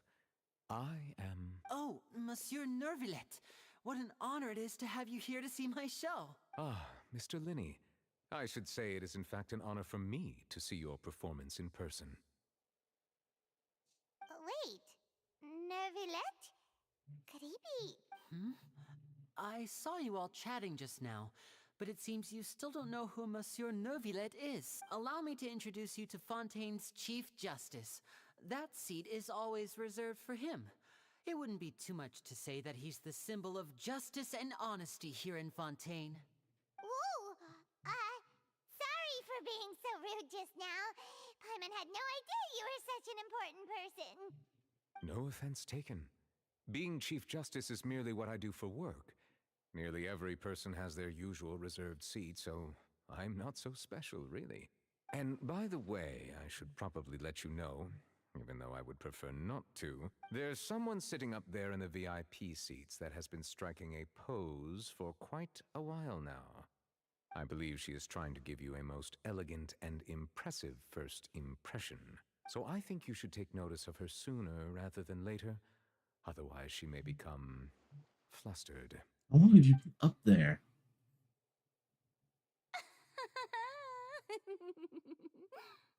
Huh?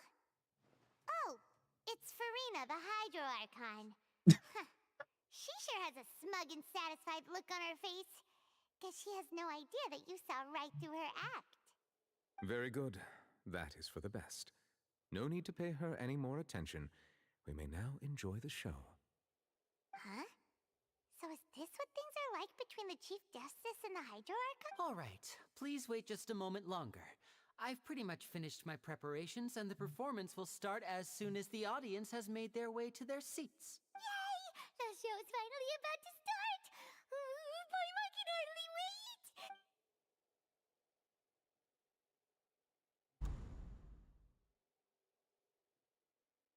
Oh, they're dimming the lights! The show must be starting! Paimon, shut up. Sorry. Paimon will try to stay quiet.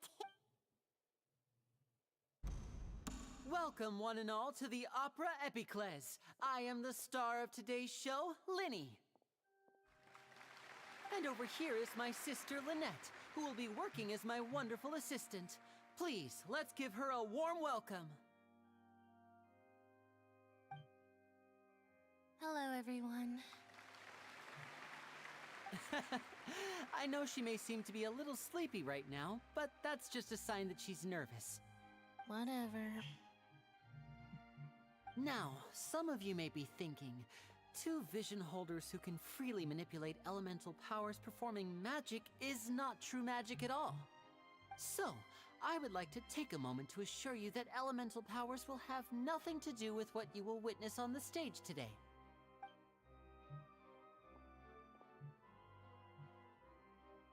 Both Lynette and myself have removed our visions for the show. That way, even the gods Why will do be you able to people help just us. give away your visions? Good point. That's what makes the show real magic. Now, without further ado, let the show begin. Lynette will now exit the stage to make some preparations. I know you might miss her, but don't worry. She'll be coming right back on stage momentarily. Perhaps in an unexpected way. I'm sure she'll be stealing the spotlight soon enough. Oh, and before I forget, there's one more thing I should say. You never know what can happen in the blink of an eye.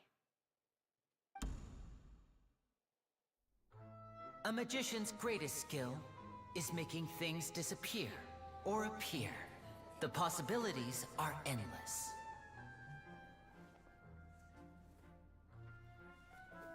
Huh?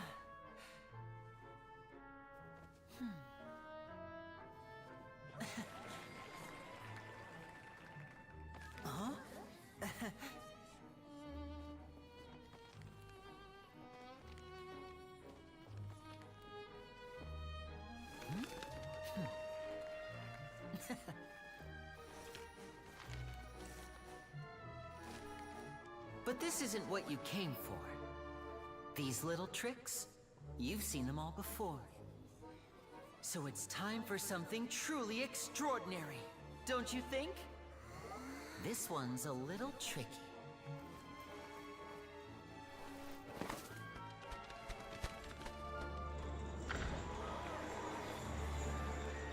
Using this water tank, I shall make my sister vanish completely, right before your very eyes.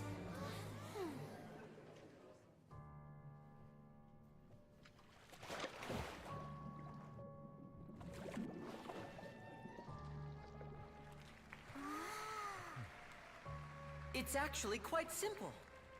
She'll just turn into air bubbles and float right out of the top.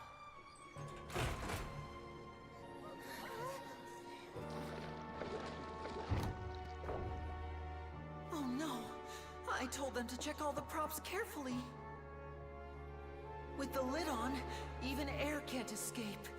An amateur magician would be getting very nervous right around now. Luckily, it's me on stage, so let me show you what a true virtuoso can do.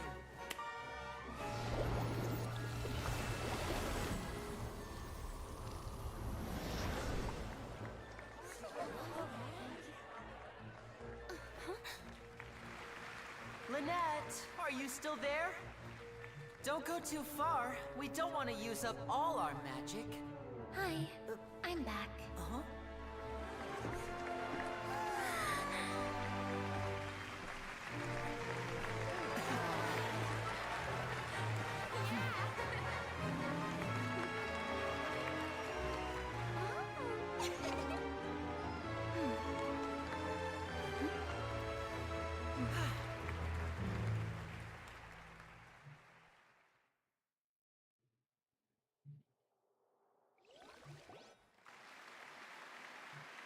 Whoa!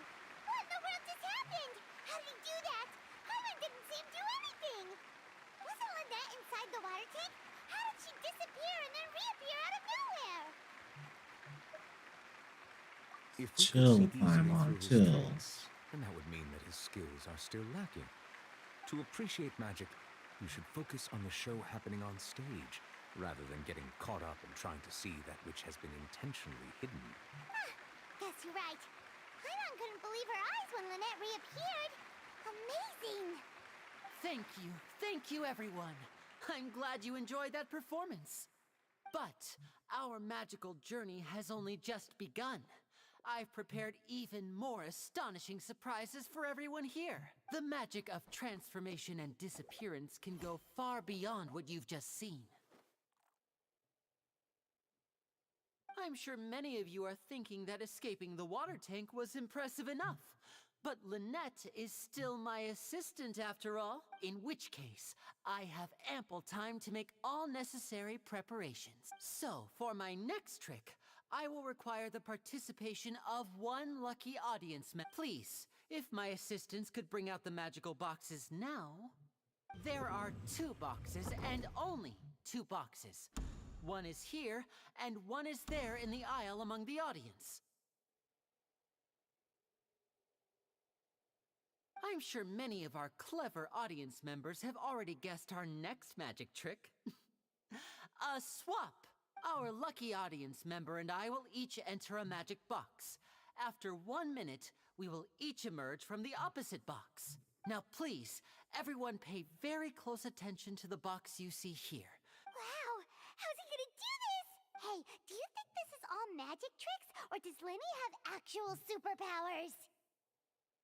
The lucky audience member will be generated by this random number selector. It selects numbers entirely at random. Even I don't know who will be chosen to participate. Now then, let's begin. Let me see. Oh, row 7, seat 3. Congratulations! You now have the chance to experience magic firsthand for an entire minute. Wait. Please, come forward. My assistant Isn't that will the take you thief? beside the magic box. I'm sorry, it might be a little cramped inside, but no need to feel nervous. We've carefully arranged everything for you to be as comfortable as possible.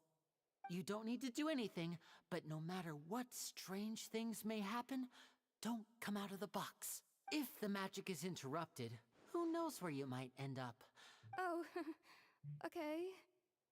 All right. Totally the Before thief. I enter the magic box, there is one more thing I need to ask the audience to do. Could you all give me a countdown? Like this. 60, 59, 58. Just keep counting down.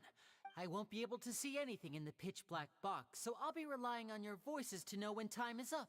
Oh, and no tricks now. If you quickly count from 60 in just 30 seconds, then I'll be in a tough spot. Ooh! Paimon kinda wants to count faster after hearing him say that! I'm on down. No, that won't do. I can see it in your eyes. You still can't be trusted. Let's practice together. Come on, repeat after me. 60, 59, 58. 60, 59, 58! That's right, perfect. Keep it going. All right, I'll see you all on the other side once you've finished counting. 54, 53, 52? Why aren't you counting, Neverlet? I am counting in my head. I think things are exciting enough in here as it is. Merely a consequence of my identity and personality. Do not worry about me. Just enjoy the show. Oh, all right. You look so serious that Paimon thought you might be feeling uncomfortable or 40, 39, 38! Mr. Lenny, are you all right in there? Is everything ready? Yes, I'm fine. I'm just double-checking the direction of the magic. It would be a disaster if we get sent to the wrong places. For example, mid-air right above the audience. Even though he's saying that, Lenny doesn't seem nervous at all. Ah, what was that noise? Did you hear it too? Not sure. Anyway, it doesn't seem like anyone's worried about it. 25! 24! 20! What's wrong, Mr. Lenny? I can still hear you moving in there. I seem to have accidentally knocked over a decoration. I'm trying to fix it, but it's pitch black in here. Never mind the decorations. There's no time for that. The show is what's important. No, that's unacceptable. I want my show to be perfect. Don't worry, we still have 20 seconds. Hear them counting? 19! 18! 17! It seems things aren't quite going as planned. I apologize, everyone. It feels like you're all starting to count faster, but that's all right. I know it can be tiring to do such a long countdown. 10 seconds and change is still plenty of time. 10! Almost there now. Whew. Swapping two people is harder work than you might think. Even a master magician like me can't guarantee I'll get it right the first time. Hey, wait! Is this the back one? I can't tell. They both look the same inside. Huh? No, that's not it. I'll try again. 7! Hey, slow down! Honestly! 5! 4! 3! Whoops! That doesn't count! 0!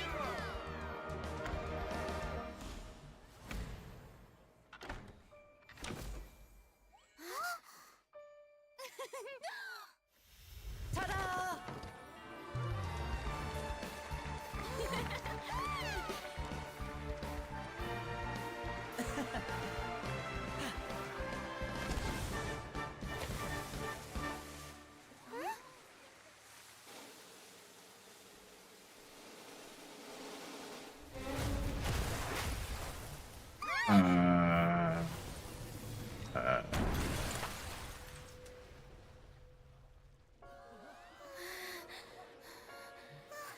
What happened? oh. Oh, shit.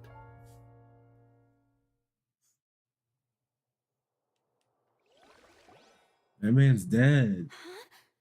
The thief's dead. Part of the show? Mr. Lenny, you're going to use magic to fix the stage now, right? What happened? Oh no. Maybe this isn't part of the show. The girl was still in that box, right? This performance is over.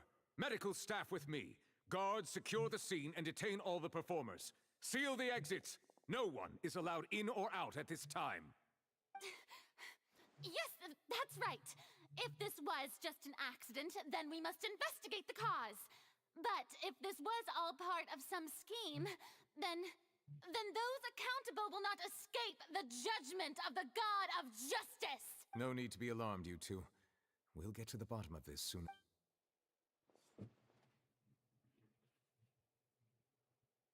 Unfortunately, the person who is in the magic box has been pronounced dead.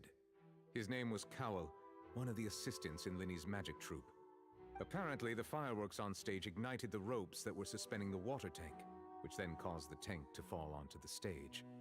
As of now, we are still not sure why we found Cowell in the box, rather than the guest from the audience. And after an initial search of the area, the guards have confirmed that the girl is nowhere to be found. It appears that this incident was not merely some mishap with the performance, and there are many indications that it is connected with the case of the serial disappearances of young women. Oh no. The serial disappearances case? That's the case that Charlotte mentioned before.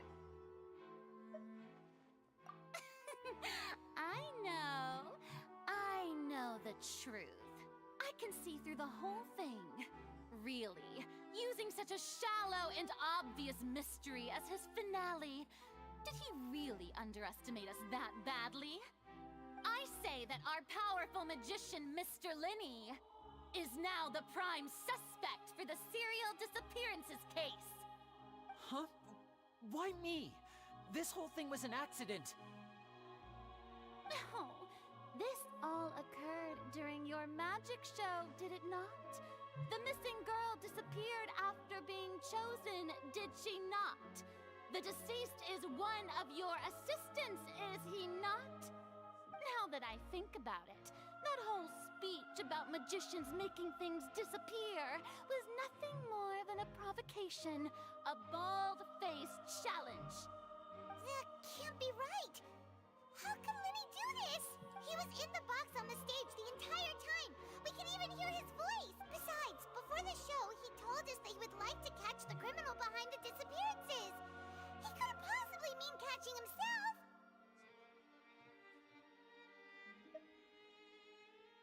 Save discussion for a later time, please. Lady Farina, may I assume that your comments just now constitute an accusation against Mr. Linny and his associates, and that you are pressing charges? Huh? I just think that he... Well, I think it might be a little early to talk about formally pressing charges. But what Lady Farina said just now makes perfect sense. Looks like she's gonna personally deliver justice. Oh. A kidnapping and murder carried out under the cover of a magic show. Lady Farina said it all. Oh god. Of course, The people in this nation get carried away by her words so easily. Even more than the obvious truth before our eyes is the opponent I'll be facing. That's right. I mean you, Traveler. I'm bringing me into this. Linny, won't you? After all, he was the one who helped you the first time we met. Then there's no problem at all. You know, the Traveler and I already had a duel the first time we met. That was not a duel. But with Linny's help, our little duel ended in a draw. But draws really are the most boring possible outcome. So no more Questionable. draws. Between Between the two of us, there must be a clear winner and loser.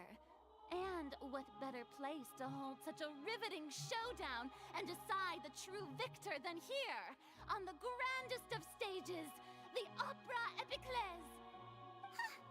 It wasn't a draw. She obviously lost last time.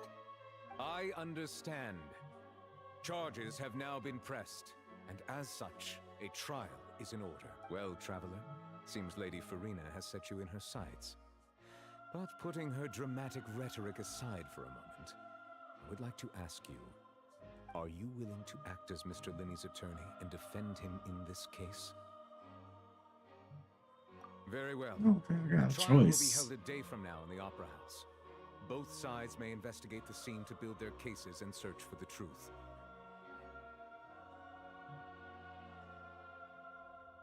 Linney and his troupe are all potential suspects and shall remain within the Opera House. The audience may begin to leave in an orderly fashion once they have been cleared by the guards. A day isn't that long. Let's see what kind of case this big shot Outlander can build in such a short amount of time. I'm really quite looking forward to hearing it.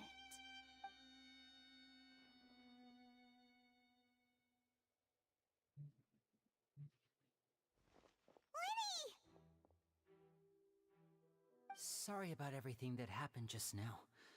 Were you frightened? Of course! Who wouldn't be scared after witnessing an accident like that? Yeah, I'm a little shaken up myself. How could this happen? And poor Cal. I know you already claimed that you would defend me, but now it's just us talking. Tell me, do you think I could possibly be the murderer? Good to hear. Thank you so much for trusting me. I'm sure everyone sees me as the biggest suspect at this point. But if you ask me, the whole thing is mysteries layered upon mysteries. I don't know whether what happened there on the stage was purely an accident or not. And I don't know why poor Cal was in the box. As for how that girl chosen from the audience could suddenly disappear, I'm afraid I don't have any answers either. Even a skilled and knowledgeable magician like myself couldn't pull all that off in just 1 minute. Which is precisely why we need to investigate.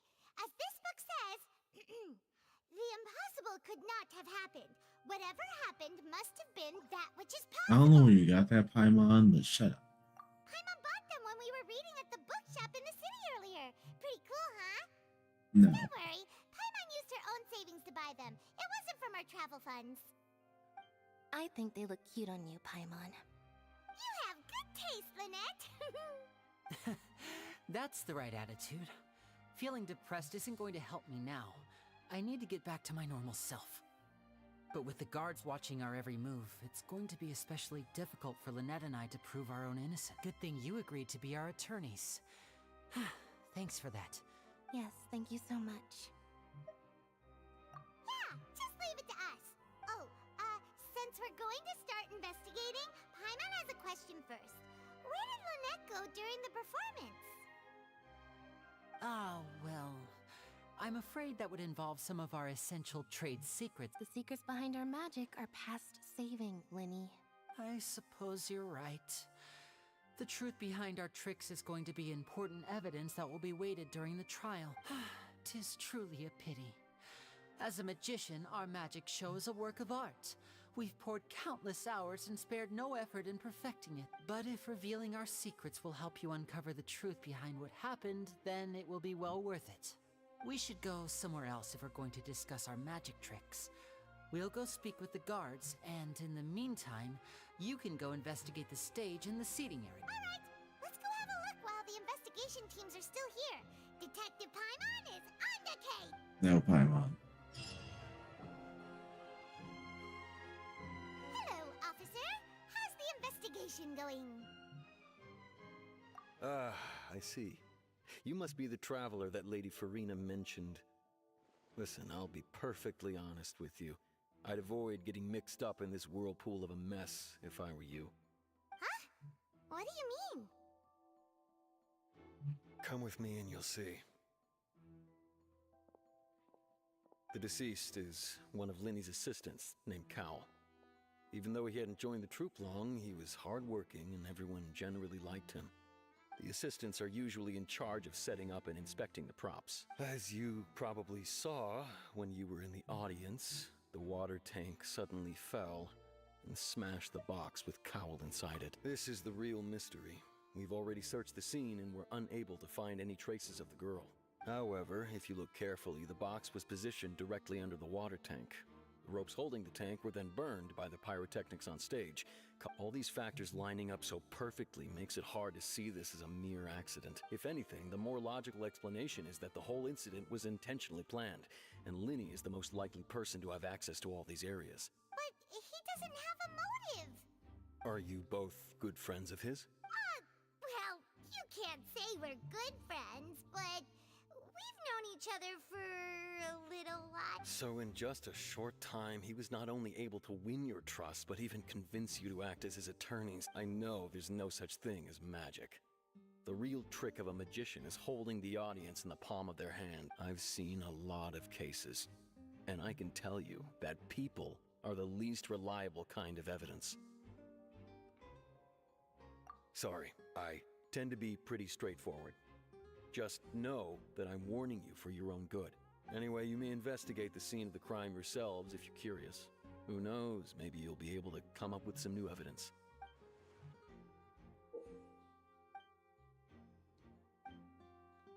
I'm detective.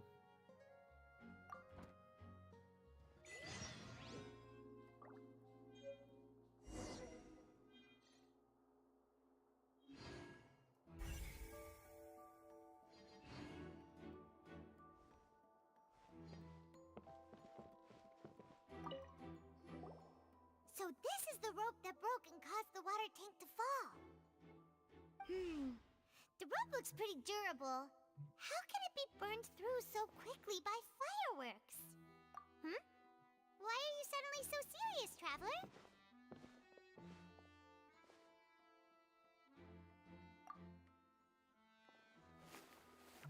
Whoa. Look! This bit is made from different material. Most of it was burned away, but there's still a little bit of it left.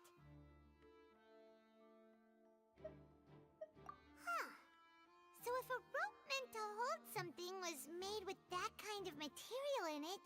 Wait! Why don't you write all this down? Let's take notes. Okay, fine.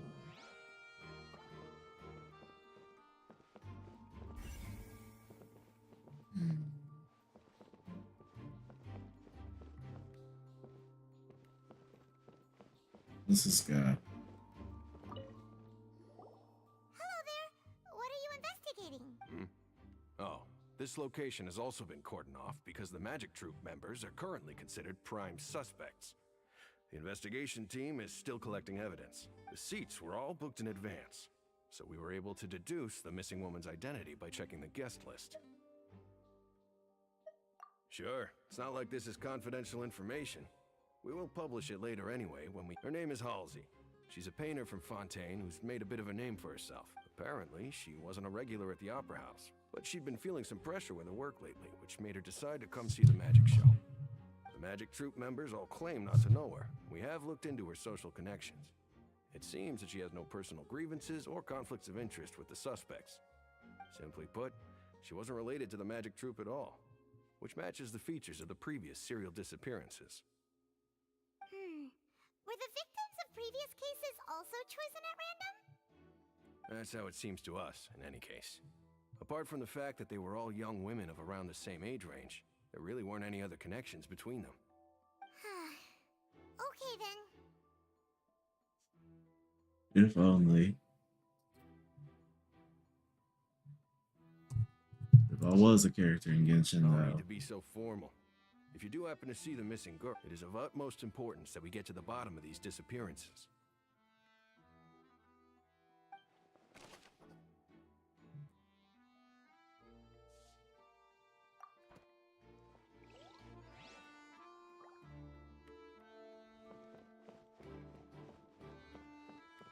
Let's see.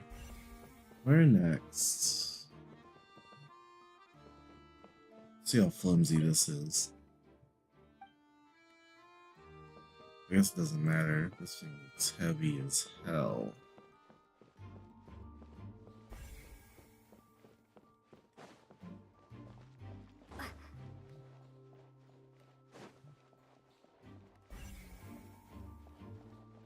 So anyone interesting? Question. Ah, the box is right here. That's all in the front row. Oh, can't ask them. I guess I'll go back here and check this box.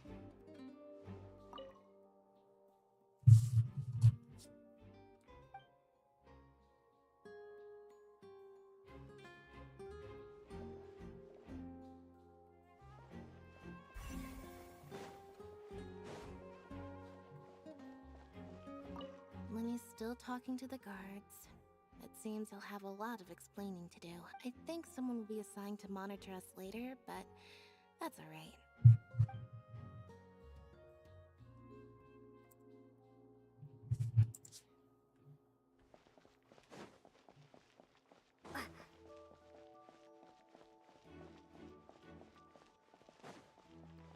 So it looks like there's someone outside to talk to. Let's not leave the area yet.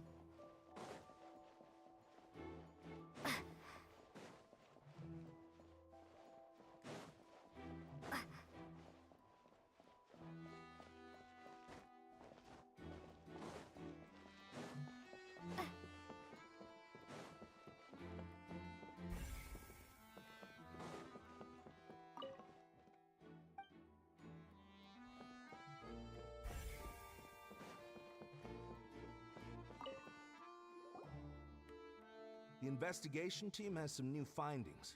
Turns out there's an issue with the random number selector after all. See, I told you. What if the machine picked some big guy's seat? You think the murderer would have still made his move then? Sorry to interrupt, but we're helping Linny and Lynette with their side of the investigation. What were you saying about the number selector? You're trying to help them? That'll be a tall order. I've done worse things. Lenny used the machine to pick a random member of the audience during his performance, right? The lucky girl that later disappeared. Well, we thought there might be a serious problem with the machine, so we had it taken away for further inspection. It turns out that the seat number it picked wasn't random at all. The machine picks that same number every time. I'm sure you already know that you have to make a reservation in advance to get a seat, regardless of whether it's a trial or some performance. In other words, Linny knew who would be sitting where from the very beginning. That much checks out. Linny reserved our seats for us too. Bet you see why I was saying it'd be tough to make a case for Linny. Even though it's bad for Linny's case, Paimon had better write it down. Paimon, you're in a lot of things that aren't helping right now.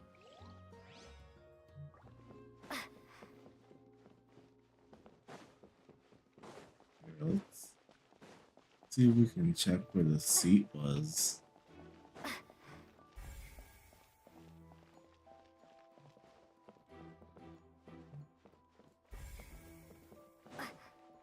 This is where the seat was. I can't talk to them.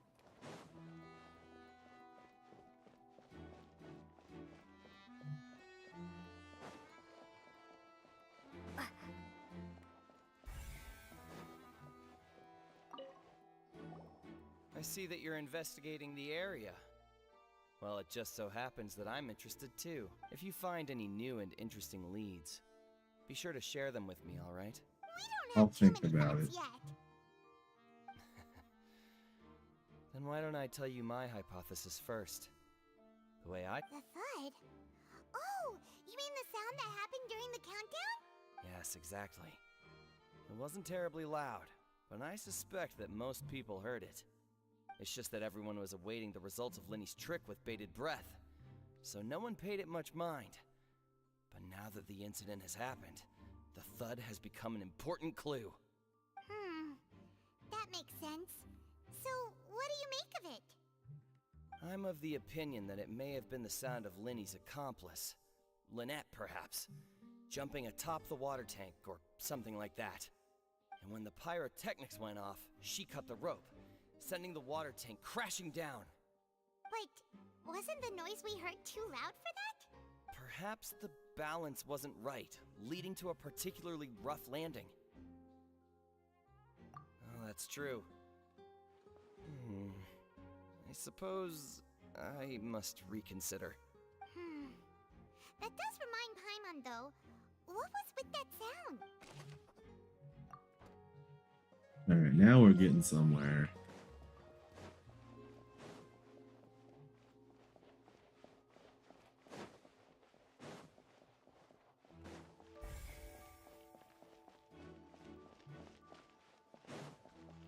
I'll go talk to this lady.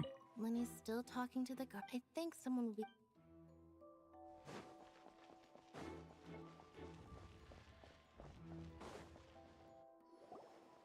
Hey, you! Yes, both of you! Over here! I've been keeping an eye on you for a while now. Huh? You mean us? That's right. If I'm not mistaken, you're also among those who wish to cut down the thorns and pursue the truth. No? And by the looks of it, you're not from Fontaine.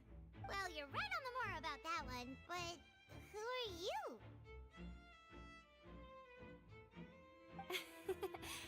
Have you never heard of the Spina di Rosula? From mediating disputes and providing protection Listen, to solving I took French class, you but name it. Spina di Rosula does it. I'm not repeating any of these words you're saying. Being its renowned president. Though those who play by our rules call me boss. I'm Silver, her attendant. Pleased to meet you. And I'm Melus. Demoiselle's various daily needs and affairs are under my purview. Huh? Boss? Demoiselle? What gives with the names? Well, I am the second generation president. Melus and the others are still used to my previous title. My apologies, Demoiselle. Should you prefer, boss, I will endeavor to use that instead. No need. You don't have to call me boss. Just Navia is fine. Okay, if you say so. Not that we're members of Spina di Rosula anyway. All merely trifling details. Never mind. Now, back to the situation at hand. I do like her design. That's right. I've always kept an eye on the serial disappearance cases. My interest stems from a matter back from my father's time. Judging from the look of things, I find Linny an unlikely mastermind. Really? We think so too! That's why we're looking for clues now. But how did you come to that conclusion? Intuition, naturally. My unparalleled intuition. I don't think that helps. Farina sure was quick to point the finger at Linny without any decisive evidence whatsoever, wasn't she? But that's not uncommon for her. If you remember, the Justice had to interrupt her and ask if she was pressing charges just to keep her from getting carried away. Anyway, a trial begins the moment someone levels charges. And, of course, there was no way Farina was going to back down in that situation. Yeah, she kind of screwed us all on that. Well, what's your opinion? I must admit that she can be interesting at times, but liking her doesn't mean that I'll blindly agree with her. All right, I've answered your question. Now, it's time you answer mine. Wait a minute, did that answer count? Well, I say it does. But don't worry, you won't hear any pointless questions from me. In your opinion, do you think it's right to treat a trial like it's an opera? Not when life's on the line. And why would that be? See, Silver and Melus? I told you they'd be different. Most astute of you, Demoiselle. I too think that the Traveler's response was most excellent. No matter how wonderful the script or how fervent the audience's expectations may be, the trials that go on stage here must be based in... And if that can be done, boss, then... All right, that's quite enough, Melus. Anyway, I like your answer. You pass with flying colors. Now, I need to make some preparations, following which our joint investigation shall commence. You two shall be my assistants. Wait! Since when did we become assistants? Oh, well, I can be the assistant, sure. Or your companion, if you like. I'm really not that fussy. That's more like it. I'm on. Far be it from me to brag, but I believe that Demoiselle's intuition will be instrumental in uncovering the truth. You wish to save a friend from false accusations, and we wish to unravel the disappearances. In this sense, our goals are aligned. You have a point. You're quite the talker, aren't you, mister? And what about you over there? What do you think? You seem like you've got something on your mind. I have nothing to add. Oh, alrighty then. We'll be making some preparations first. Just be sure to let us know if they start revealing Linny's tricks. Ooh, I thought we were gonna get a...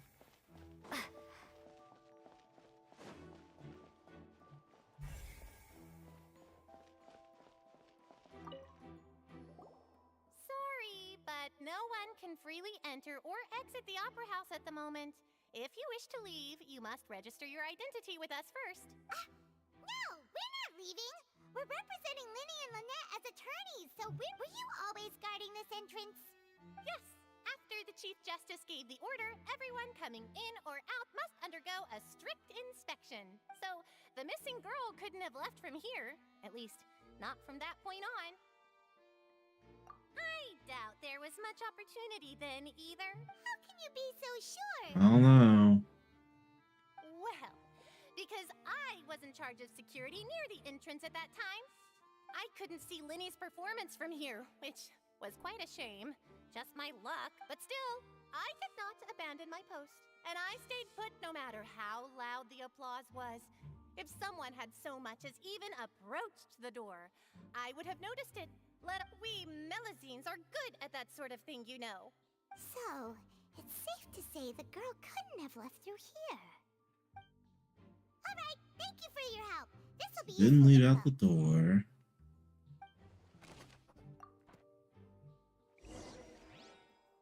We've checked everything of note here at the performance venue. Paimon wonders how Linny's discussion with the guards is going. Let's go see, shall we? Understood. Then I will be going with you. Just so you're aware, I will be monitoring your actions and making notes as necessary. Very good. Thanks for being so agreeable. I'd pull a rose out of my hat as a gift for you if I could. You may spare the pleasantries. I'm just doing my job. You've arrived. Dang, let me out here who's flirting. Me? I'm Spina di Rosula's guardian angel. If you've got a problem, I've got the firepower. Sorry, I got a little carried away there. Call me Navia. I'm a partner of theirs, and will be helping investigate this whole situation. And these are my companions. Would you mind if they join as well? Fine by me. Oh, new helpers? I would be most grateful. Well, let's just say we're tagging along. It's not every day you get to see the secrets behind magic performed on such a large scale.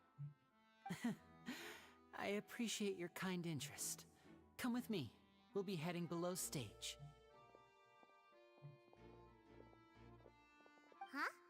Below stage? Yes, a world of secrets is hidden beneath this magic box, prepared specifically for this switcheroo trick.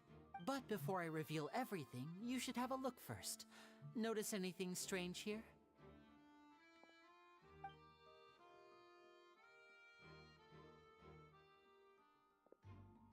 I'm not trying to be dramatic. Remembering the details of a trick will help you understand the methods used to perform it more easily.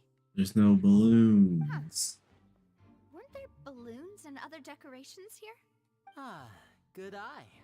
That said, you're still far from discovering the answer. The back? You mean the inside of the door? Very good indeed. I thought you might not be able to catch that, given that the back of this door was patterned. Those patterns are now gone, replaced by a smooth wooden board.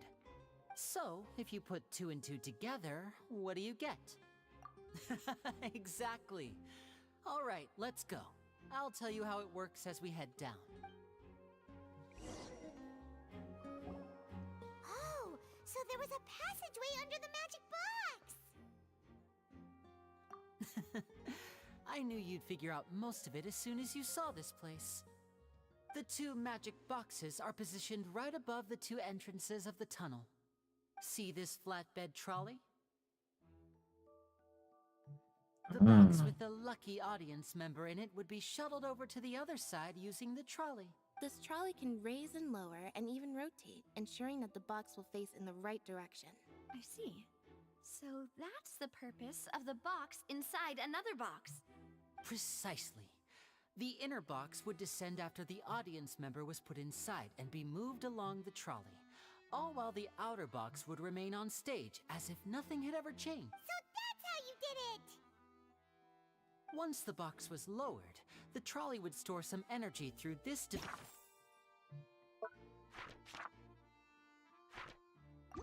here, with which it would complete the rest of the steps. The audience member would only be able to feel some slight movements in the dark, and by the time she walked out, she would already be back on stage. Right!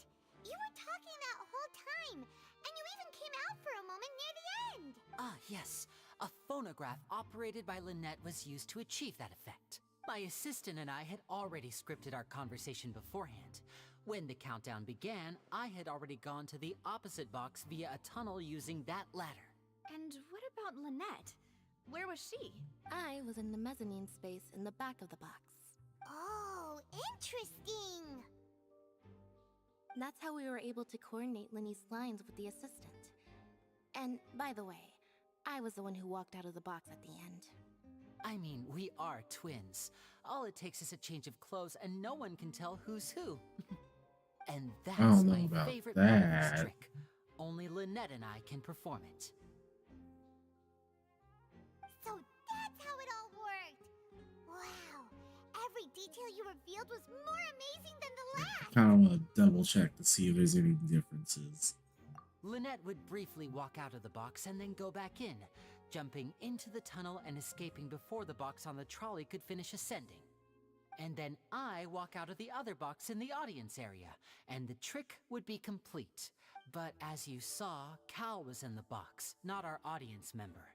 She, on the other hand, mysteriously vanished. We really don't know how that happened. If not for that interlude, this would have been an astonishing trick. And yet, to think that someone was able to use this magic trick to commit a crime. Could we have a look around? I think we can come up with some more leads. This is the scene of the crime, so Linny and Lynette are not permitted to stay here. I'll escort them back up. Yes, of course. No need to be so strict now. I won't disappear into thin air, you know. Thanks, everyone. We're counting on you. Leave it to us.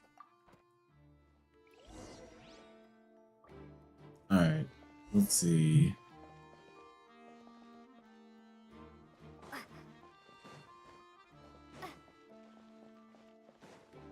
There's an event.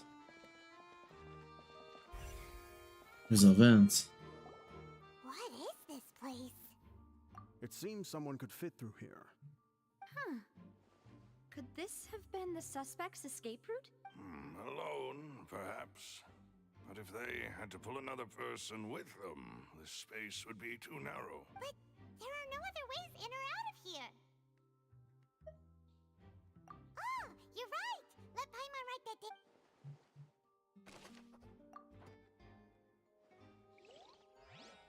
What else is in here? There's some boxes. This trolley.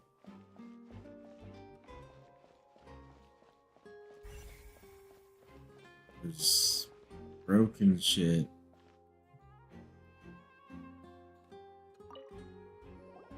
The floor is wet. Please be careful not to slip. Speaking of which, why would there be water here? Oh, where you pour water into a jug and then flip the jug over only for the water to disappear? And here's a broken vase. That can't be. The trolley moves along tracks from start to finish. Let's note this down too and... You know what? That's probably the sounds we heard.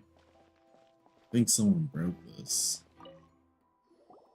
Oh, these are the clothes that the lady chosen from the audience was wearing, right? Her clothes are here, but There was a she's struggle nowhere to here. be found. Right. And do you really need to do that if you're kidnapping them? Ugh, this is so confusing. Paimon doesn't want to be a detective anymore. Don't worry. I got my Detective Conan hat on now. Alright, so there was a struggle. She was stripped. They had to go through this vent. Unless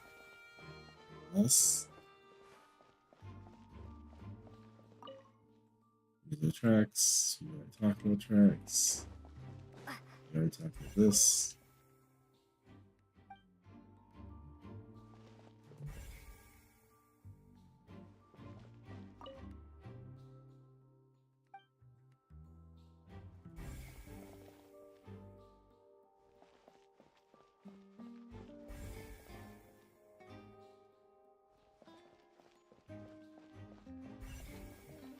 Oh, there's more stuff over here.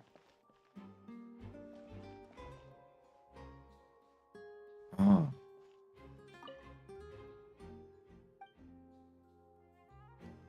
It's probably the lever.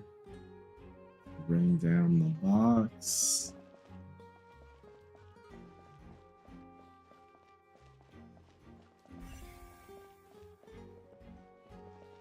Wait, what's this? Oh, that's the...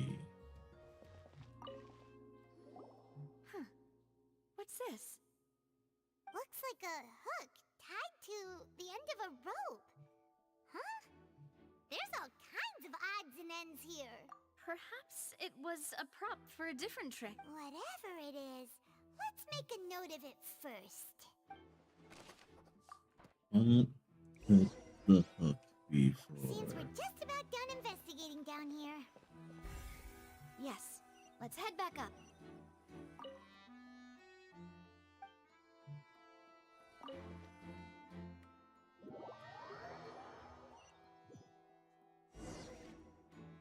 Well, we've ascertained the state of the crime scene. Let's find a place to sort out our findings once Malus returns. Apologies for the wait, So, what did the guards say? Did the criminal escape through the vent? They believe the odds of that are very low, since the vent leads to the Opera House's basement. The guards have checked the area carefully.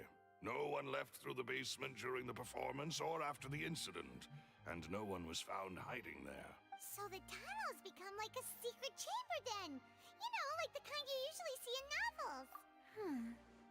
The plot thickens.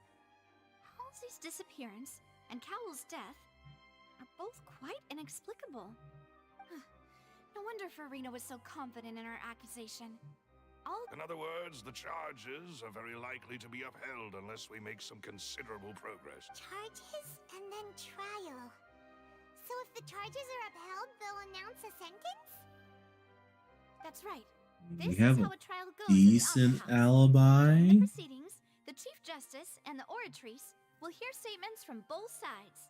That's right. This is how indemnitium is produced. The statements from both sides, the defenses from attorneys, witness testimonies, and even the audience's emotions will all be projected on the Oratrice. To put it simply, it's as if the Oratrice has its own will, and is a judge in its own right.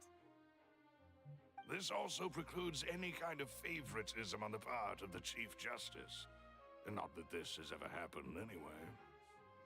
Once both sides have finished speaking, the Chief Justice will make his final decision. This, too, will be used by the Oratrice as a reference. Then, finally, the Oratrice will be consulted by officials. The result it returns is the will of justice itself. Huh? So that machine is the one that actually decides? Paimon thought Neverlet called the shots. In practice, there is very little difference. Both have always come to the same judgment. Yes, the guards also asked me to convey that none of us will be allowed to leave this place before the trial. Because we've chosen to act as the twins' proxies. That makes us persons related to the case. They're concerned that we might be colluding with outside parties, or that we might find outside help to disrupt the case. It's because you guys look like the Even if that mafia. were not so, it could prove problematic if we happen to spread key information about the case ahead of time. I'm ready to break out at any time. Whoa! There's no need for that! Paimon thinks they have a point. That said, are they providing food? Of course. I just hope you don't mind the lack of options. I'm afraid that catering to all tastes is not in the cards, nor is any guarantee of balanced nutrition. In that case, let's just sort out our findings together here. Pity. I was hoping to take you to try some of Fontaine's famous desserts, too. I mean, what better way to properly think through our findings than over some tea and sweets? Huh. Breaking out suddenly doesn't seem like such a bad idea after all. Just kidding! Paimon will still do her best, even if there are no snacks. What do you mean, no snacks? Of course we'll have snacks. If we cannot buy some, then we'll simply make some. Huh? Here? Understood, demoiselle. Everyone, please come with me.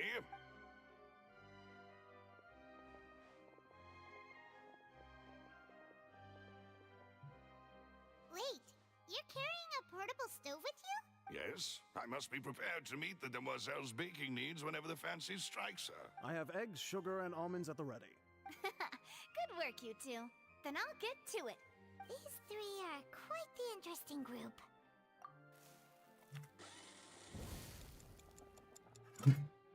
How do they even carry all that? Paimon thought it smelled good while it was still in the oven. From the way you had these two guys carrying all that stuff around, Paimon thought you'd have them do more during the baking process. But you ended up doing the entire thing by yourself. Beating the egg whites, grinding almonds, everything. I was applauding. And I was giving encouraging smiles. Paimon was just thinking. Aren't you worried about getting your fancy dress dirty, beating egg whites and baking like that? Well, I don't think it's carved in stone anywhere that fancy ladies can only read books, sip tea, ride horses, and play the piano. I just really enjoy making snacks. Don't underestimate beating egg whites, by the way. It's a real arm workout. You also need to beat them to just the right consistency, or your macarons will crack. Anyway, give these a try, fresh out of the oven. Only 3? Well, eating too many sweet treats might send all that sugar to your head. You wouldn't be able to think clearly about the case on a sugar rush. Tea is ready to be served as well. This is Demoiselle's favorite, strong black tea with a floral fragrance that clears the mind and lifts the spirit. No need for concern. I'm merely doing as I should.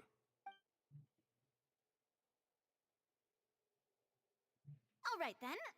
Down to business. As Paimon mentioned previously, the tunnel seems to be something of a secret chamber. However, we can assume that Linny and Lynette were not alone within it. Some criminal also occupied its sealed confines. The magician twins could have committed the crimes, of course, but they lack any logical motive. Exactly! Why would they do such a thing right when everyone was watching? The flower vase and the thud we heard during the performance could indicate some altercation between Halsey and the criminal in the tunnel, resulting in the shattering of the vase, the discarding of her clothes, and her abduction. Perhaps the criminal So thought that whoever since she was chosen from the abducted her crowd, threw she would be him too easy to in. identify if she was still wearing the same clothes. Paimon thinks that makes sense, but the real trouble is... True. None of the clues we found thus far support the existence of this third person, but the only people left to consider are both technically victims, whether it's the missing girl, Halsey, or poor Cowl. Huh. Could Halsey have secretly made modifications to the magic props in... That's right. And even if she had tampered with the setup, she would need to understand the entire trick to pull it off. Nor does she have any motive. The guard said that she has never had any dealings with the Magic Troop's members. Were we not thorough enough in our search? From the sound of things, this is turning into an impossible... Your macarons are amazing though, Navia. They smell great! They're nice and crisp and super sweet. They are my specialty after all. And I see you've already had 5 of them. Dang, Paimon. 5? Oh, that can't be right. Paimon only counted 3, honest. Please don't worry about it. At my age, a few less sweets might actually be a good thing. No. Being greedy is one thing, but Paimon knows how to count. Besides, Paimon knows that if she ate too many, then others wouldn't have enough.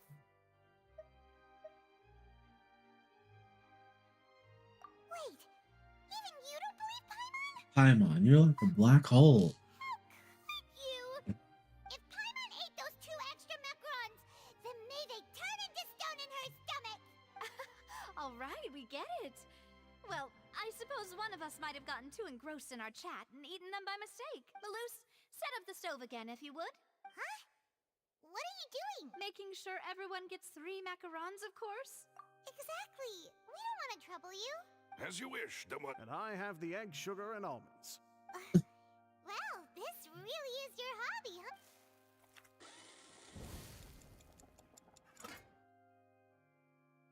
Well, that's it for snack time. I'm going to have another look around the So area. Paimon didn't eat Don't know what we're looking them. for I only yet, ate 1. but we've I still saw got that. some I only ate 1. As a it would be awkward if you got all tongue-tied on stage during the trial. All right, thanks for your help and for the snacks. It was nothing. A small task for the Spina di Rosula. Silver, Malus, it's time to go. I'll be back if I find anything new.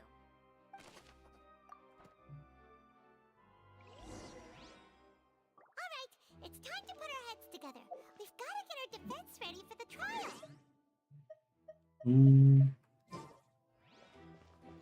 Real question is, who ate my... Oh, it's probably gonna be a long and difficult case. There's no point in worrying about that now. We just need to prepare. Here, take Paimon's notes. They should help you as you... I don't need your notes, Paimon. I got this. Easy peasy.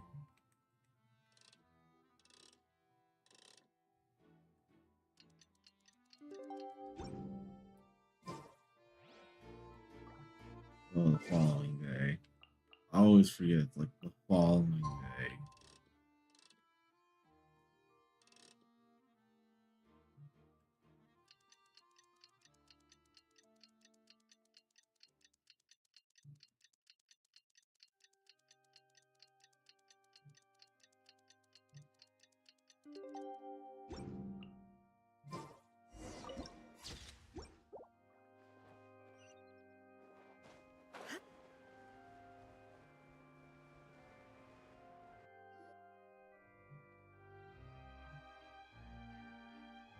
What do we do?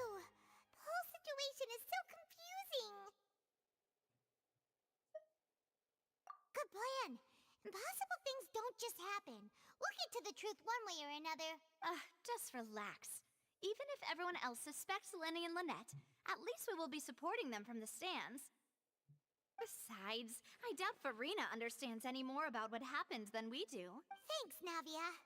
Well, we'll be going then. Best of luck to you.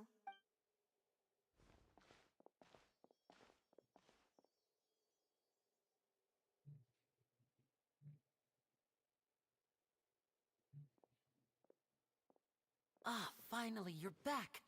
Well, how did your investigation go? To be honest, you might be disappointed. No. We're already very grateful that you were willing to help.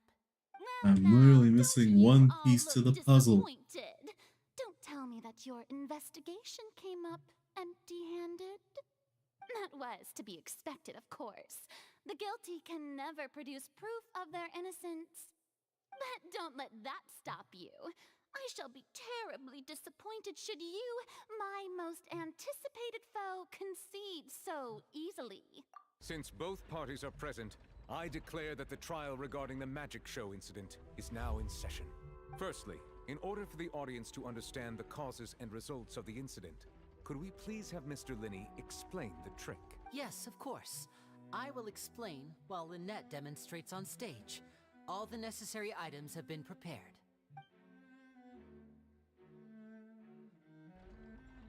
Thank you, Mr. Linney. In that case, I take your statement to be that you ran to and remained hidden within the magic box in the audience stands once the trick began, and thus could not have committed the crime. Is this correct? Yes. Yeah, that's his alibi. In that case, I call upon the prosecution. Lady Farina, do you wish to refute his statement in... Why, of course I do. Allow me to take the first shot and break this case wide open. Mr. Linney is clearly lying. You dumb! There is no way you could have been in the box the whole time if you were to abduct Halsey and murder Cowell. That is simply your hypothesis based on the presumption that I'm guilty. Oh, is that so? And if I may ask, what did you hear while you were inside your box? The roaring countdown of the crowd, of course. That's how I kept track of the time and built anticipation for the finale. And you didn't hear anything else at all? Nothing that might leave an impression? No, nothing. I see.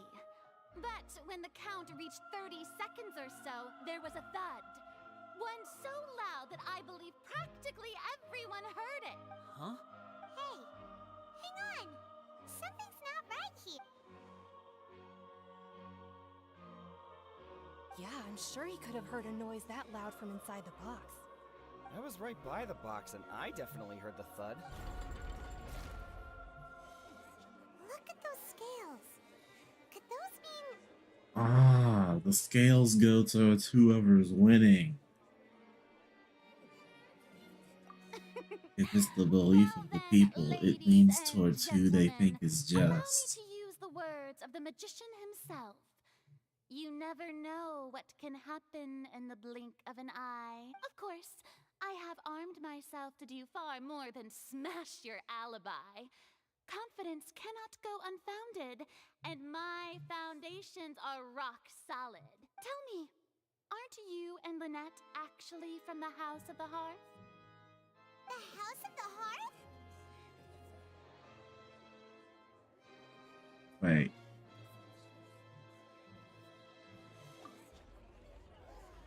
Fatui. No wonder they did something like this. So the serial disappearances were the Fatsui's doing. Now it all makes sense. I thought you were good I have a kids. feeling that what happened on stage Wait. probably wasn't just an accident. Oh no. That's irrelevant.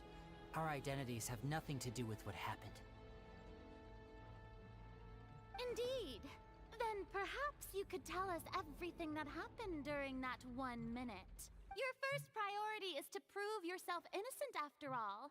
I'm sure there is little that needs to be kept secret now. Unless your script already has holes in it.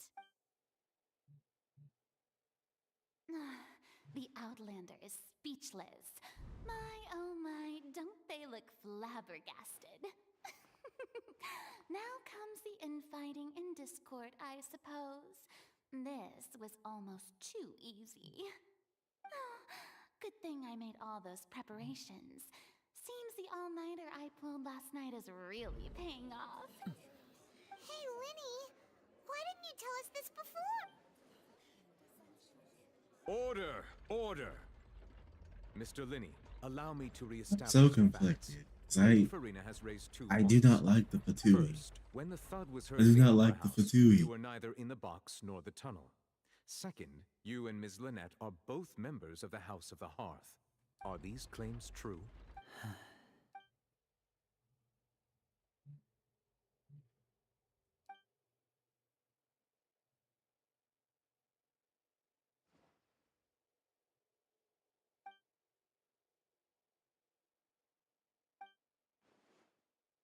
Please answer my question. I'm sorry. Yes, they're true, Your Honor. I knew it! Well, that's it. We might as well move on to the sentencing already. What should we do now? Man. Granted.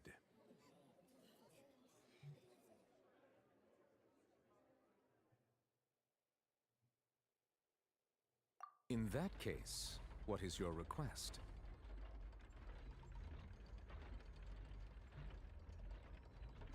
Is that really necessary?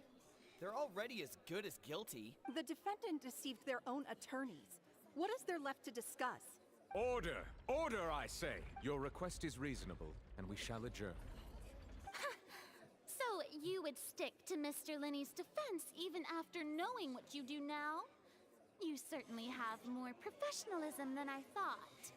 In that case, my dear audience, let's allow the joy of victory to steep for a little while longer.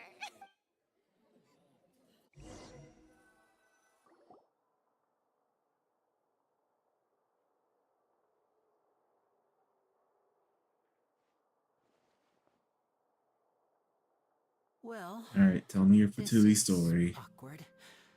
I didn't think the Hydro Archon would dig all that up. I'm sorry, Traveler and Paimon. Yeah, sorry. Paimon doesn't know where to start. We trusted you two. We based our entire reasoning on the assumption that you weren't bad guys. Not to set the wrong tone or anything, but Paimon's really mad. I'm very sorry. I know you're angry, and reasonably so, but please, let me explain. I know you've clashed with the Fatui several times before. I wouldn't be surprised if just hearing the word is enough to make you upset. Oh man, don't But get our me started on organization their is Harbingers. very Oh large, man, one's and on the my hit Harbingers list. have very different personalities and goals. Right now, we want to save people. As many as we can. That's right. I'm sure we're on the same page when it comes to this nation and the disaster that its people might face. I knew if it weren't for our respective identities, we could become good friends. That's why I didn't wish to flat out lie to you, but chose to hide some details instead. The truth is very important, but being completely transparent about everything would see us spending more effort than we need to. Right. So, you be the judge. Heck, if I were you, I fear that I'd even struggle to trust me at this point. You met a Fatus who works as a magician, a trickster by trade. All by coincidence, too. But still, I'm asking you to trust me. I am no criminal. At least, not in this case. Sorry. Please forgive us. Well, you both say that, but... Right, let's hear your answer first, and no luck... Of course. I'll answer any question. We've been trying to find out how the Oratrice operates. We want to know why it has a consciousness.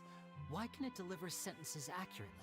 During our investigations, we learned that the machine's core is beneath it. From that moment on, Lynette and I have been designing this box swap trick, with the objective of getting close to the core. Is that why you needed a whole minute? That's right. In truth, the audience would take about 75 seconds to count down from 60, while I would only need 15 to get to the opposite box. So, after jumping into the tunnel, I accessed the Opera House basement via the vent. That air vent was created during the construction of the tunnel specifically to execute this step. Well, nothing. As soon as I reached that room and was about to investigate, I heard someone's voice. Which should have been impossible, of course. I was quite certain that I was the only one in the room. That voice seemed to recognize me and tried to speak to me. I chose to err on the side of caution and retreated the way I came. On the way back, I saw the broken vase and the clothes on the ground, but the countdown was almost finished. After that, the homicide occurred just as you saw. Well, that explains why you didn't hear the thud. Because of that prophecy I told you about, of course. We must know all we can about this nation's secrets in order to deal with that prophesized crisis. Damn. That's the only way we can save everyone. So, there you have it. The whole truth. It was never my wish to proceed under this cloud of mistrust, but like I said earlier, you can be the judge. If you want to leave because you don't trust the Fatui, there's nothing I can do to stop you. Well, Traveler, you decide. Paimon will follow your lead however you choose.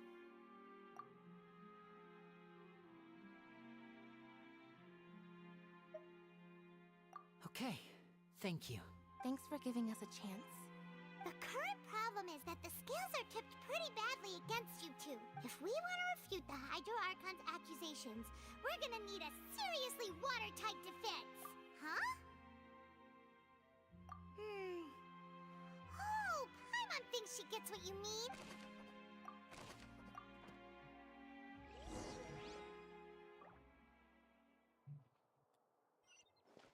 Let's do this.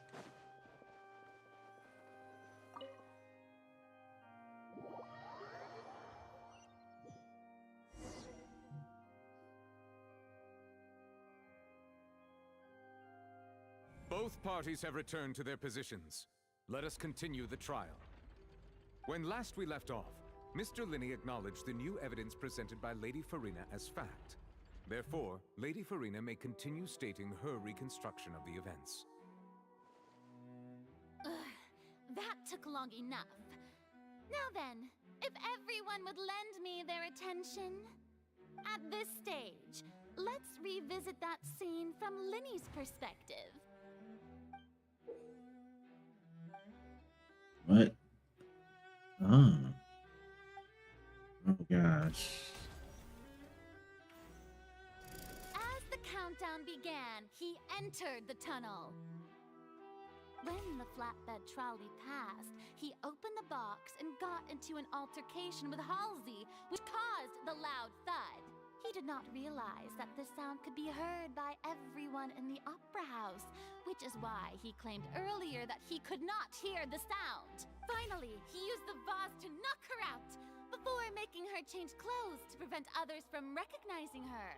At this time, Cowell arrived in the tunnel, having heard that strange noise, and caught Linney red-handed.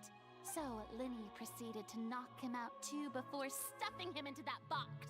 Afterward, Linney passed the unconscious Halsey to his accomplice through the magic box in the audience stands, before operating the devices such that Cowell's death would be ruled an accident.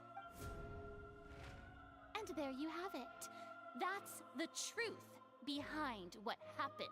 Does the defendant's side have any objections to Lady Farina's... The key to refuting Lady Farina is the order of events. What Linney experienced and what he saw. My turn? My turn?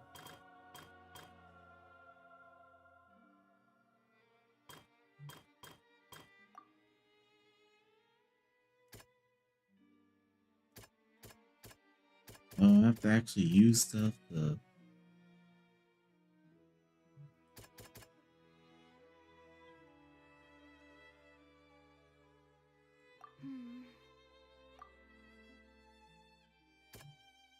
What is this?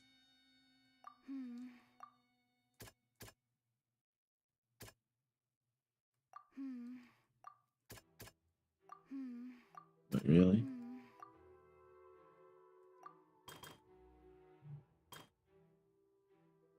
Me kidnaps. According to Linney, he left via the vent after entering the tunnel. He couldn't have had that altercation with Halsey.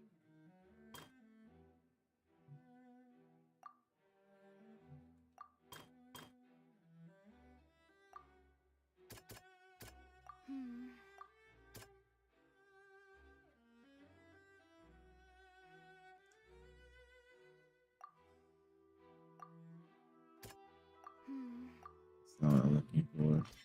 Linney went to the room that contains the Oratrice's core. This is the actual truth.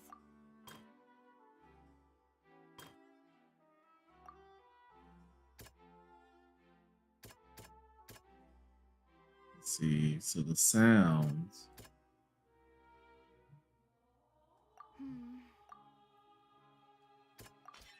Linney did not take part in the underground altercation. He only witnessed traces of the aftermath. Attention! Ace Detective Paimon has something to say! When the countdown started, Linney did indeed go into the tunnel. But he immediately used a vent to access the Opera House basement, which is where the underground core of the Oratrice is stored. Once he reached that area, he heard a voice in what should have been an empty room. The crime scene had already developed by the time he reached the tunnel again, and in order to complete the magic trick, he did not remain there for any length of time. Finally, he reached the surface, and that was when the accident happened from...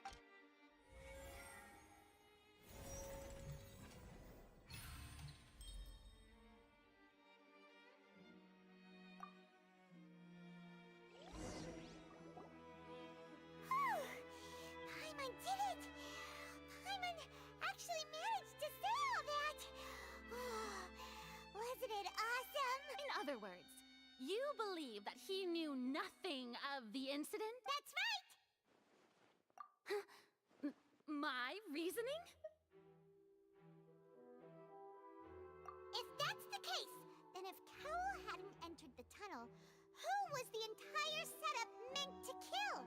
Assuming that what you say is true, Linny only needed to kidnap the young girl to cause a new disappearance case. Oh, they have a point.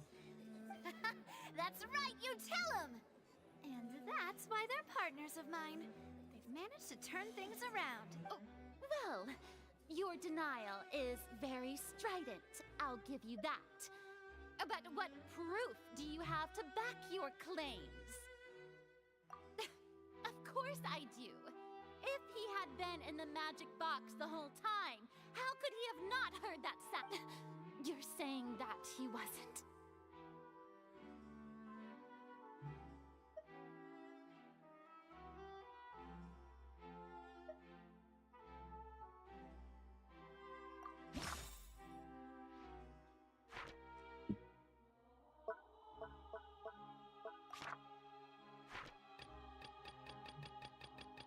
Ah, missing a clue.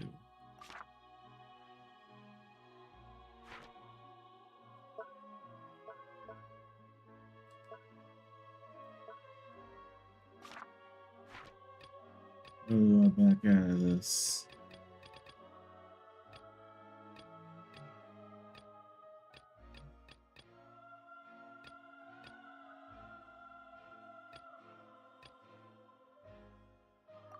Are you sure we don't need to give this more thought?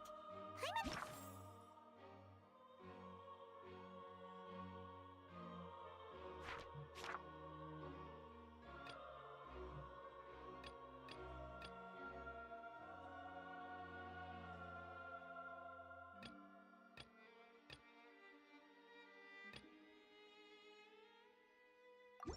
That's right! Linny wasn't in the box or in the tunnel. That's why he didn't hear anything strange during the performance. This means that when the crime happened, Linny had already entered the basement. The same clue you used to disprove his alibi has now become the best proof! Well played. To think you'd use such logic. Well then, if it wasn't Linny who committed the crimes, then who was it?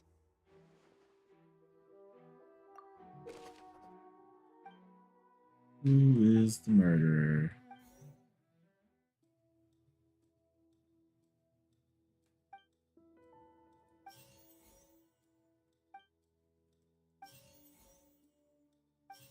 The deceased's name is Cowell, Linny's assistant. He would have been able to tamper with the equipment.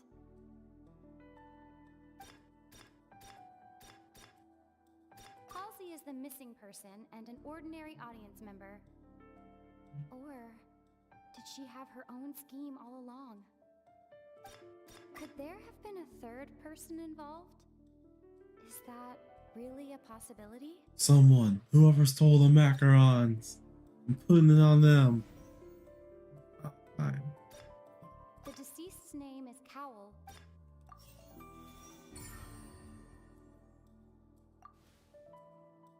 Huh? That can't be right. Are you serious? The killer... Oh, is that so? How interesting! What I must do next is recreate the truth. What Cowell did, and how he went from would-be perpetrator to victim.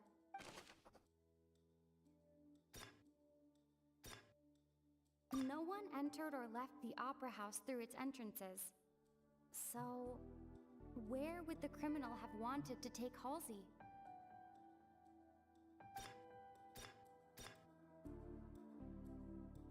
The deceased's name is Cowell.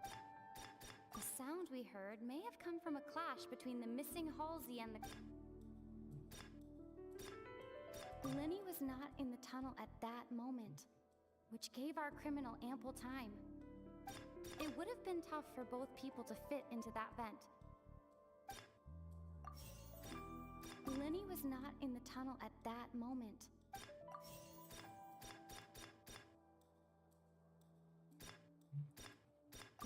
we heard may have come from a clash between the missing Halsey and the criminal.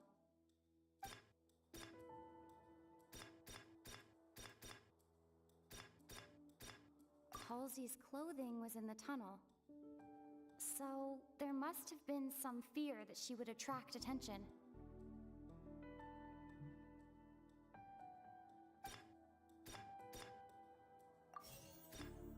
The sound we heard may have come from a clash between... Ah. No one entered or left the opera... What? No one entered or left the opera house through its entrance. Halsey's clothing was in the tunnel. The sound we heard may have come... No one entered or left the opera house through its...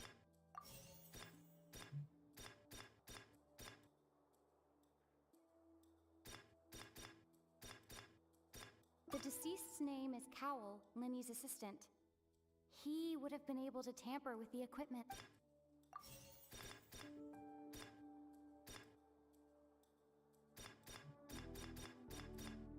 Halsey's clothing was in the tunnel. We're on the right track. No one entered or left the...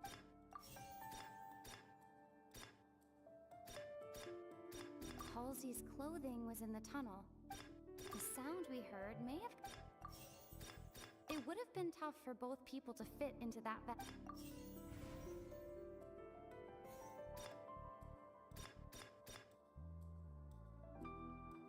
Linny was not in the tunnel at that... Linny was not in the tunnel at... Halsey's clothing was in the tunnel.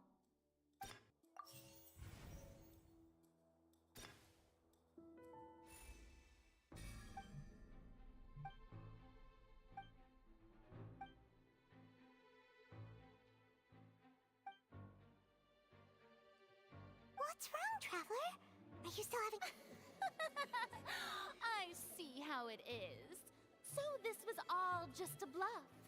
And here I thought you had something to show for it. I was on to something. But it seems you're still far. Look, Okay. since we're at a dead end, why not consider a different track? Just like the trick as it transpired, the end result must have been... If only we knew how Halsey disappeared. Well, that would be nice, but the tunnel only has 3 exits. And it's not like this is a magic trick where you can just make a real live person disappear. Excuse my interruption, dear opponents. But do you not see that the...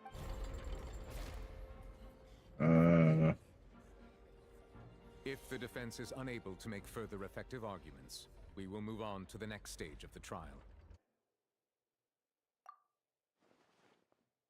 Linny was not in the tunnel at that moment. The sound we heard may have... The deceased's name is Cow... The vase was not broken by chance. It was used to cover important evidence.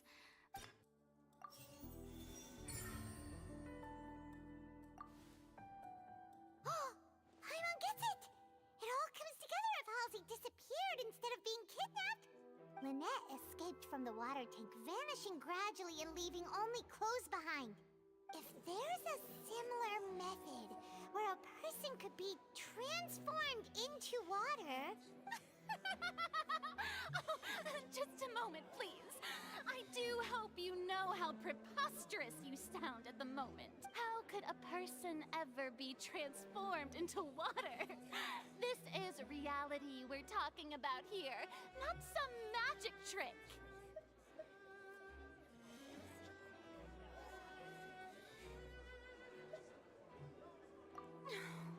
Must we really? I should think that of anyone. Your friend Linny already knows this truth. Magic tricks are ultimately just illusions and misdirection. But Halsey's disappearance is very real. Even so, I trust the Traveler's judgment. The truth must be out there somewhere. Perhaps some new line of reasoning may open if we try to... Since Cal was the deceased, we haven't placed much attention on him. But given that we aren't making much progress with the case, it wouldn't hurt to have a look at his belongings. People really do come up with all sorts of harebrained schemes when at the end of their rope.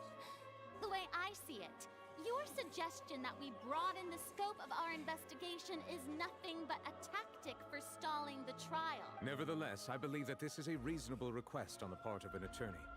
Since the trial does indeed appear to be at an impasse, I believe that additional evidence may help us make... Guards, please step into the lounge and examine the personal effects of the deceased We are still examining the items, but we have already made critical progress that we feel must be shared with everyone. We discovered several test tubes of fluid within Cowell's baggage. The notebook in his backpack claims that these fluids are... water from the Primordial Sea. The Primordial Sea? The note's contents also indicate that Cowell belonged to an organization that sells illegal drugs and that he had an accomplice. The notebook has many entries concerning safe usage of these fluids, in which the keyword dissolve appears many times. One of these tubes was labeled Opera Epiclese, along with yesterday's date. It is empty. The notes also state that these dissolution properties work exclusively on people from Fontaine. It's likely that Halsey was chosen as some sort of test subject. As such, we believe that the defense's hypothesis is, in fact, supported by sufficient evidence. Ooh. You've got to be kidding! People dissolving into water? Could something so ridiculous actually be true? Wait a moment. This reminds me of a certain prophecy, but it's just a coincidence, isn't it? Huh. If people can become water, does that mean that the water tank's real use was as a means to hide water stains? And if Cowell was targeting that girl... Wait just a minute. Could that mean... You two, with me, quick! Demoiselle, wait! What about your partner? Let's go. Just trust me. Order! Order! It is undeniable that further examination of the deceased's personal effects has yielded some surprising results, but we cannot yet verify the veracity of these clues. Still, let us assume that these clues are indeed authentic, albeit with the understanding that Ms. Halsey has yet to be found. Guards, please continue examining the items along these lines. Mr. Linney, it appears your hypothesis is supported by the evidence, so please continue speaking. Of course. Thank you, Your Honor. If we uphold this hypothesis, I believe that many of this case's seemingly unrelated clues can be connected together. Right! Like the metal heart! That would... Let's think about this. Cowell's methods must have something to do with that water from the primordial...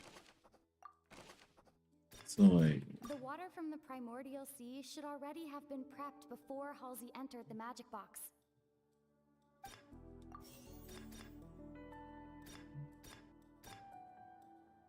The deceased's name is Cowell, Linny's assistant. He would have been able to tamper with the equipment.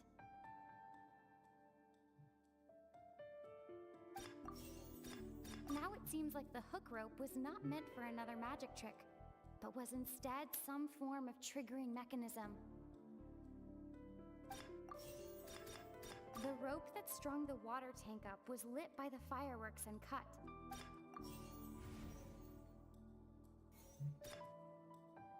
I was on to something. I remember there was something else within the inner layer of that box. Lynette was in the magic box on stage the entire time. The deceased's name is Cowell, Linny's the water from the Primordial Sea... Definitely. I remember there was something...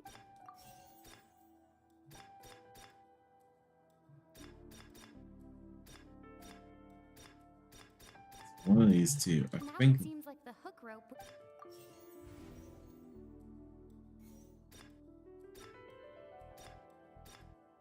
How am I off base?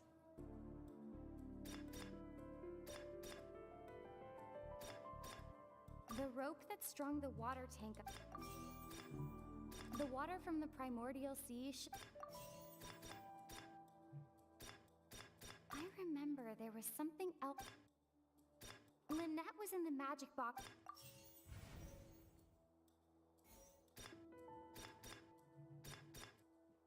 Now it seems seems like the hook rope was not meant for...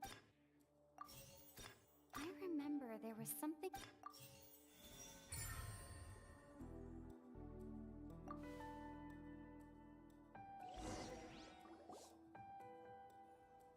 Ahem! It's Ace Detective Paimon's time to shine again! In the original plan, Cowl would tamper with the water tank rope, and the number selector securing his target. When the magic box containing Halsey was lowered, the metal hook would retract gradually and pierce the balloon at the top of the box. When the balloon attached to the box popped, the water from the primordial seed inside it would pour down and dissolve Halsey. Afterward, Cowl would enter the tunnel and break the flower vase to conceal the water inside the tunnel, with the remaining evidence being covered up by the water tank on stage. But he encountered something unexpected. Huh.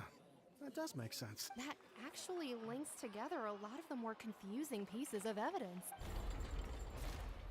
Yeah. Oh dear, what do I do? Even I think they sound convincing now. Yeah. I falsely accused an innocent person. What a humiliation. Now, it seems like the only point of contention remaining is the exact circumstances that led to Cal's death. His notes mentioned he had an accomplice who could be related to the situation. On that note, the guards have just contacted me indicating that they uncovered new evidence. New I shall evidence. now invite him on stage to share it with us. Thank you, Your Honor. We were just inspecting the luggage of the other people involved in this, and we found an identical sample of the water from the primordial sea among Linny's personal effects. What? What? Hold up. Hold up. I call rigged, forgery, planted. Comedic to have your own counterattack only to come back and wound you. Does this not clear all doubt? Who's framing Dear this? citizens, Put that my there. loyal audience, allow me to present my reasoning and bring this performance to a swift close. Oh boy. Here we go.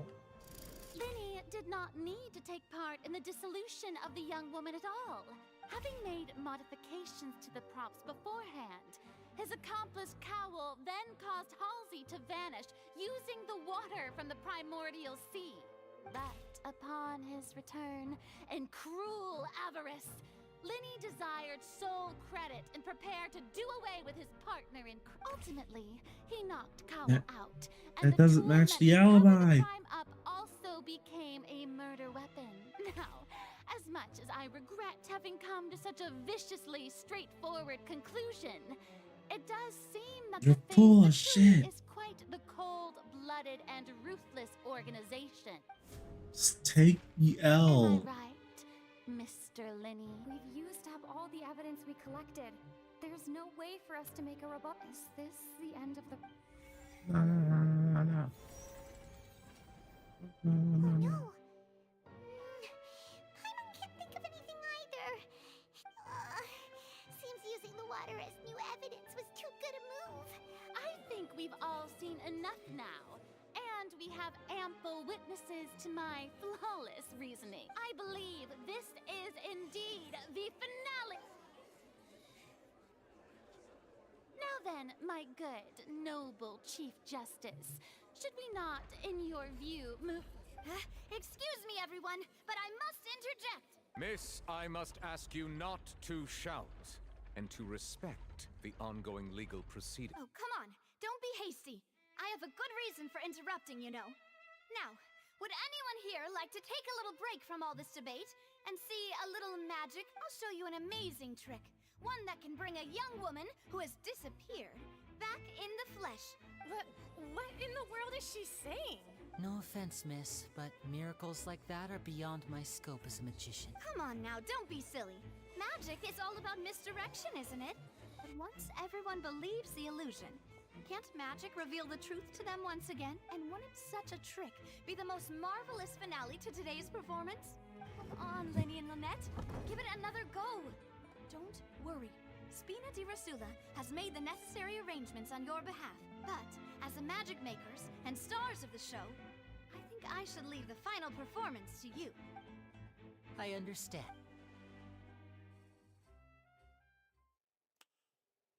And voila!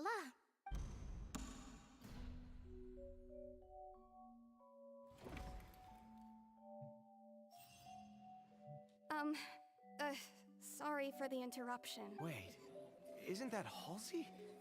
So the whole thing about people dissolving wasn't true? To be clear, I'm only here because this person told me that if I testified, the merit of doing so would lessen my sentence. I was hiding outside this room listening to the proceedings because I was afraid that I would be the one put on trial. I was just feeling happy that no one had noticed me.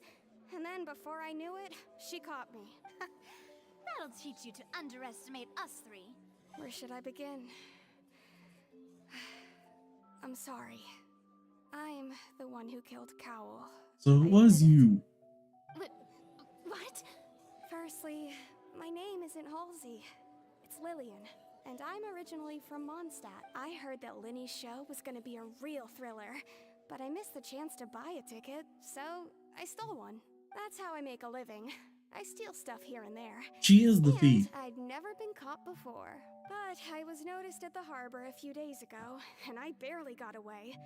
Linny was the one who caught me in the act. Hey, no wonder you look familiar. So you were the thief. Liddy even mentioned that you were Now you're a thief and a killer. Well, and I thought that would have been the end of it, but then the Oh, number how selector chose me. people of Mondstadt would not be happy. He even mentioned the Fortress of Meripede. That's a prison, isn't it? So you can imagine how shocked I was. I thought he was onto me for sure. So I played along with the show while looking for an opening to flee.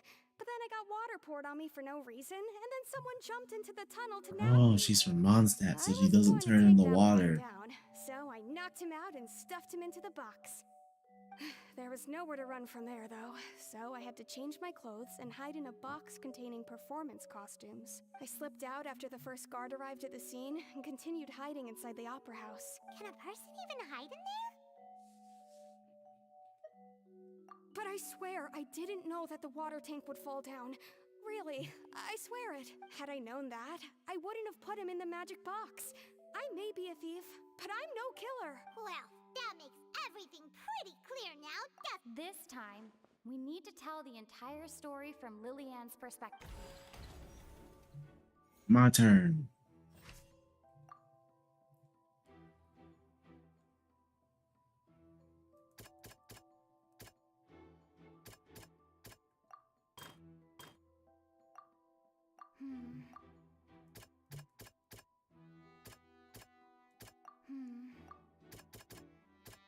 What is this?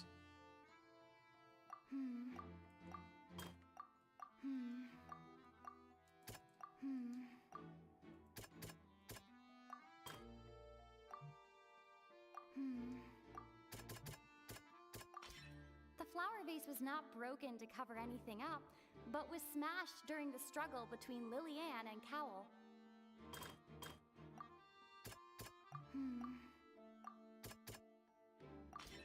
The strange sound wasn't from a fight. It was Lillian's attempt to break out when she was frightened.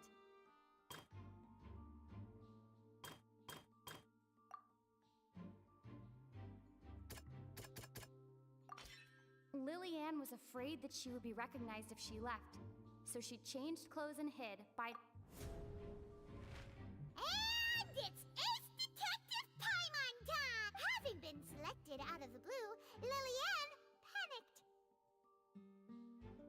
Her panic only intensified after she entered the tunnel and had water poured on her head. So she kicked the door open, producing the thud we all heard. Hearing the commotion, Cowl leapt into the tunnel, only to discover that Lillian had not dissolved. He did not know that Lillian was not from Fontaine, but was a thief who made her way in by stealing a ticket. Mistakenly believing that the water from the primordial sea needed time to take effect, he tried to force Lillian back into the box. The two broke the flower vase during the struggle, but Lillian came out on top. With no way of escaping, she changed her clothes and hid in the costume trunk until the performance ended.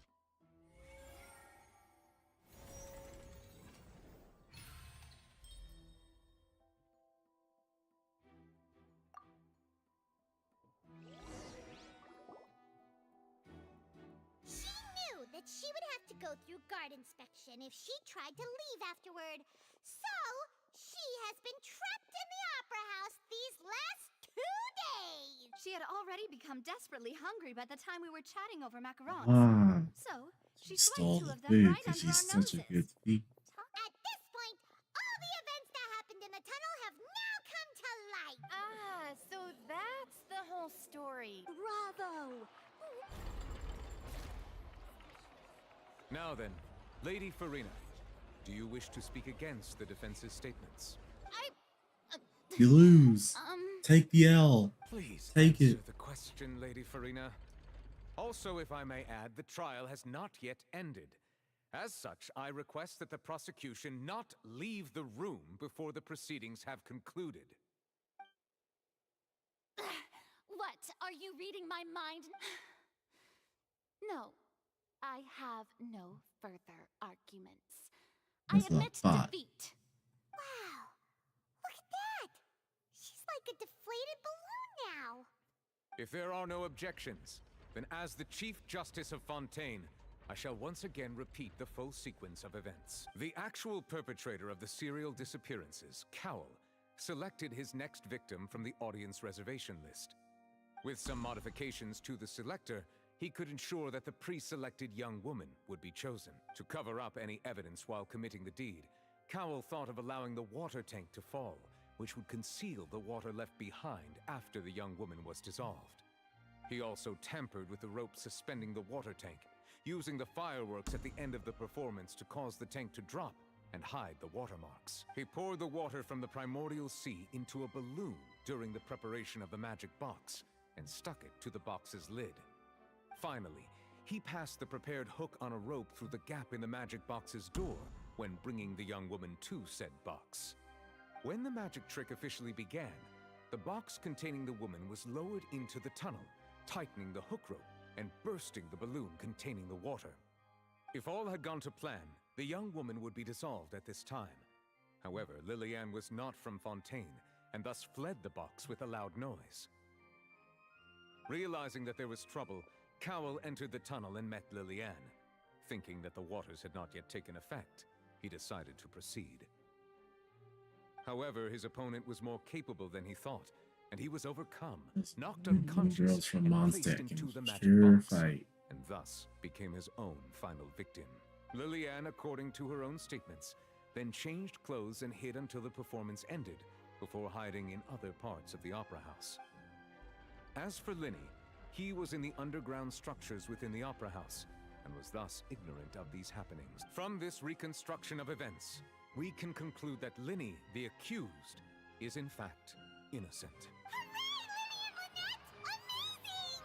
While there is much in Linny and Lillian's conduct that should still be investigated separately, this case at least can be handed over to the Oratrice to make the final decision.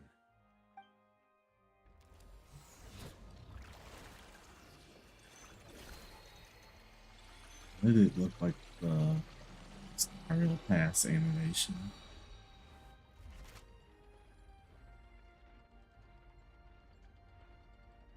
As such, Linny and Lynette are officially declared not guilty.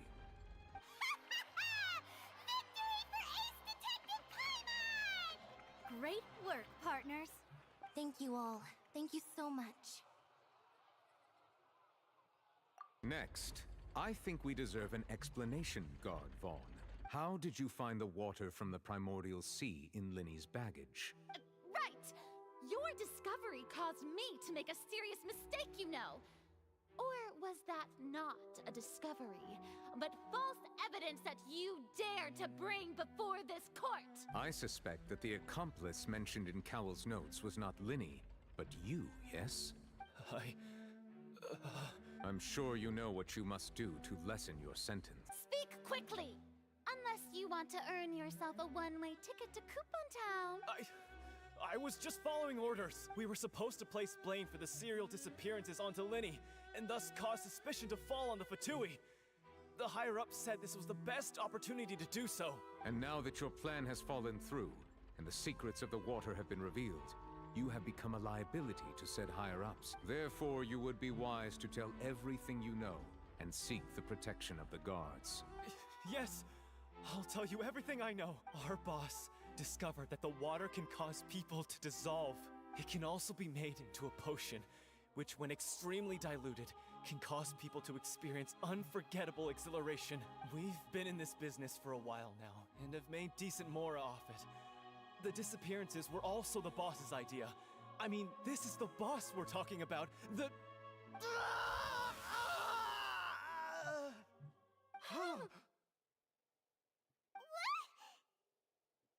What in the... Damn, talk about being silent. No longer talk. Such ruthlessness. An outrageous act. All present, please submit to inspection immediately.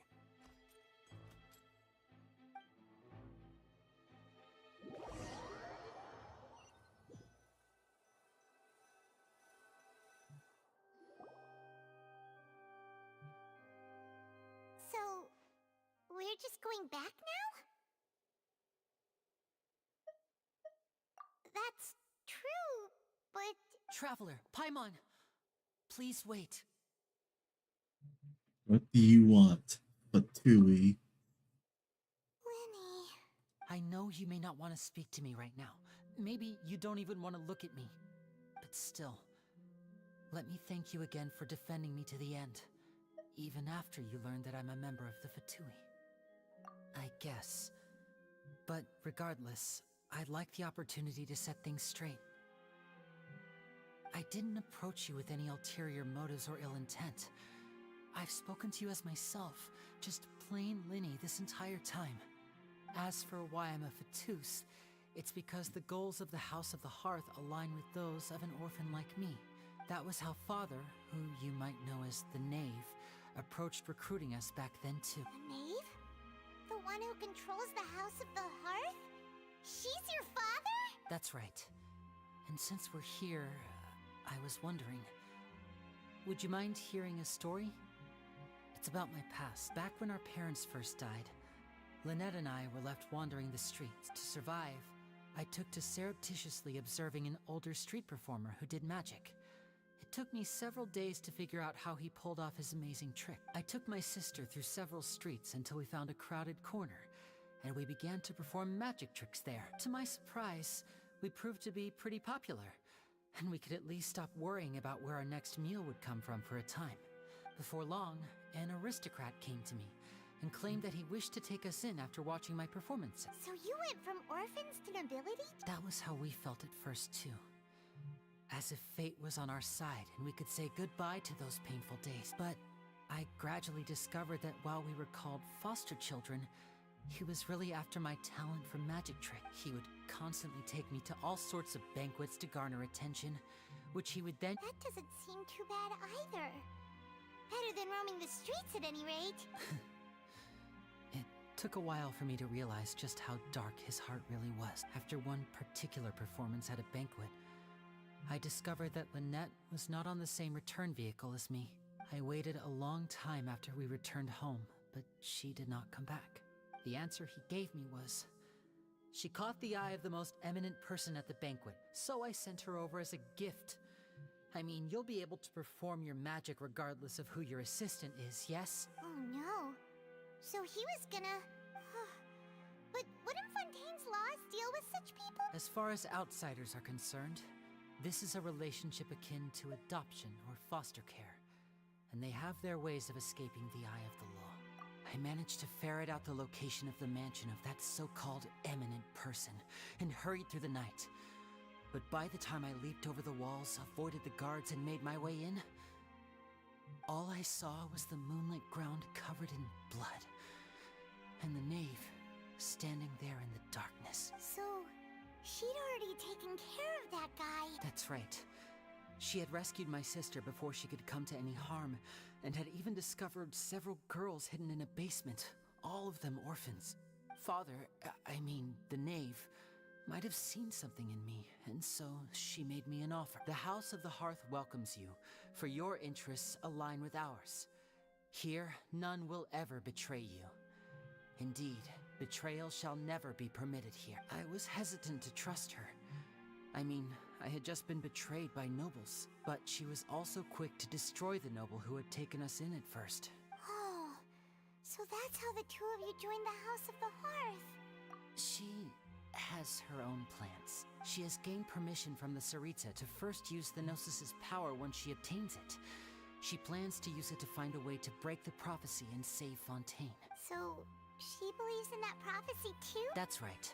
The whole House of the Hearth is currently working to combat that crisis. Today's case has also proven that people from Fontaine can indeed dissolve into some sort of water, thus further supporting the prophecy. Everyone at Hotel Bouffe d'été, including the knave, has their roots in Fontaine. And we will always defend our homeland. To us orphans, the only connection we have left to this world, apart from our family, is our homeland. So, from small deeds like distributing magic pockets to huge schemes like stealing a Gnosis, everything is aimed at dealing with that prophecy. It's all right. I understand. The only thing I can do is relate all this to you. I just hope you can understand that even as a member of the House, I have never stopped making my own decisions, and that I believe what I'm doing is right. If you should need anything at all in the future, feel free to find me. I will do my best to help you, as plain Linny.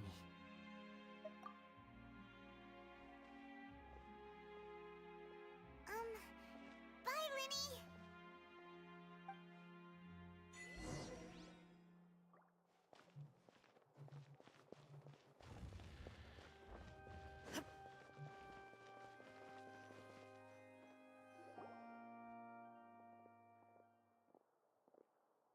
Hey there.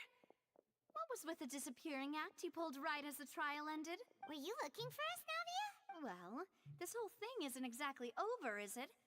I do feel that we're getting closer to solving the serial disappearances case, though. Huh? What's wrong, my dear partner?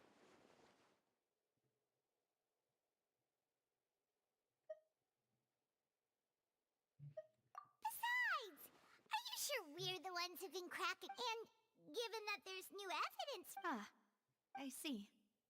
Well, I won't lie. I'm a little shocked to hear that from you. But I suppose you are just travelers who have only arrived in Fontaine after all. Sorry. I might have been too presumptuous. Don't say that, Navia. Ah, and we were having so much fun investigating with you, too. It was like having new waters flowing into a stagnant mire, causing new hope to spring forth, and the reflection in the murk to become clearer. Sorry about that. I'm a bit prone to nostalgia. Wait, shall we have a farewell meal? You know, to commemorate our time as partner? Huh? Do we really need to get that formal? Well, guess you really did treat us as partners, huh? Well, I'd just like to have a proper ending to every important memory. That way there are no regrets later. Anyway, it would just be a meal, so it shouldn't take up too much of your time. Maybe some fruit will make me feel better. Boss Navia's treating Help the Fatui. Oh, wonderful. In that case, why don't we return to the court of Fontaine and head to the Hotel de Boer? All right then, let's have our farewell meal.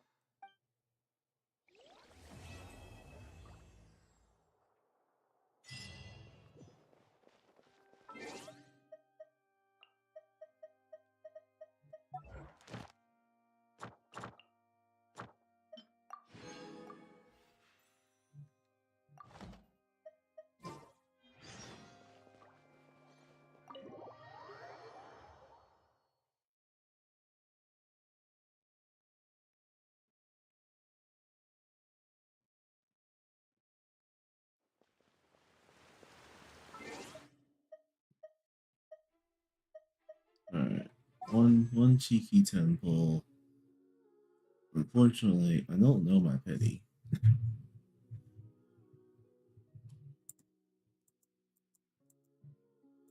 It all goes like this far back. So, YOLO?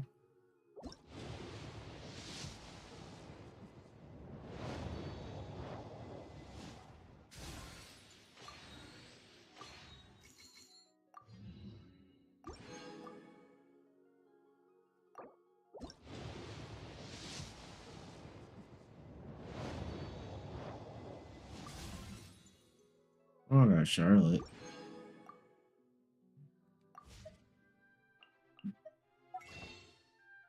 Can I scrounge up?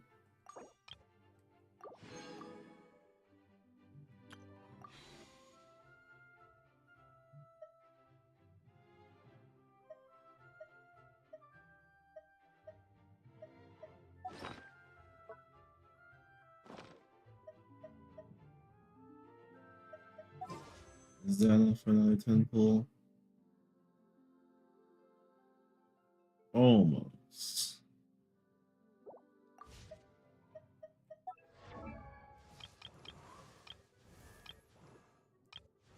Let's see, is there like a roundabout way we can do this?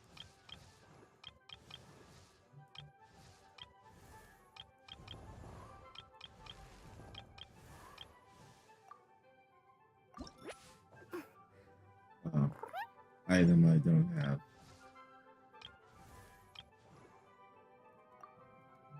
My best bet's probably Barbara.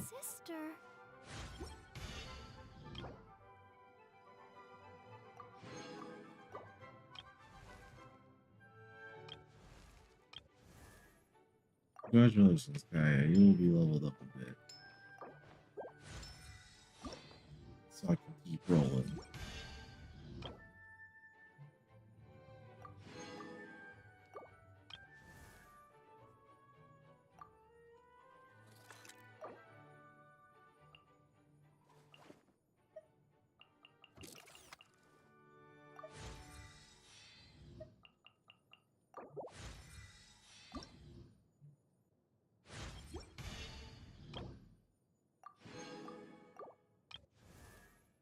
Oh, Chi-Chi. I'm just wasting EXP. Breathe. 3, 4. Just to get one last 10 roll in. Like, that was Chi-Chi? Man, I don't...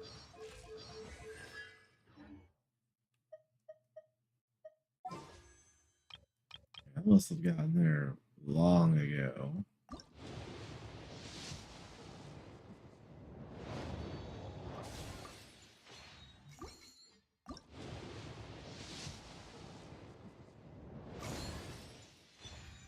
That's a 3-roll.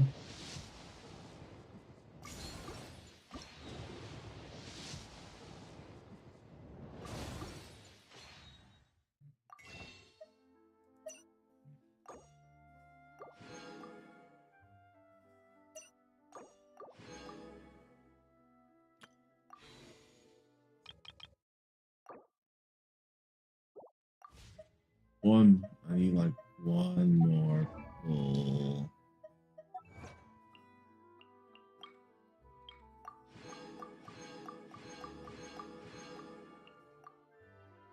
Maybe. Where does it put me at? Not 800.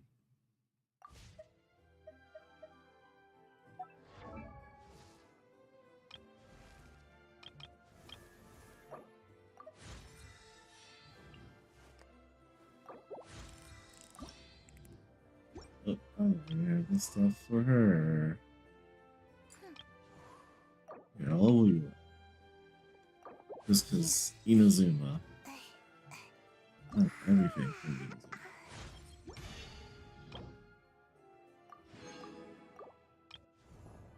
Alright, I'm not gonna level you, Goro. I'm sorry. It's just not.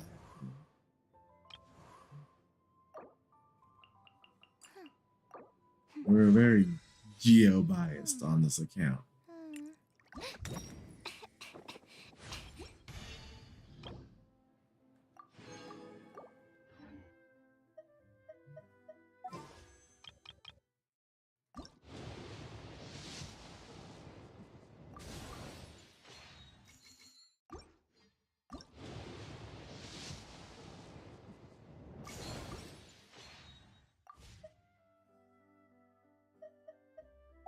Maybe another 15.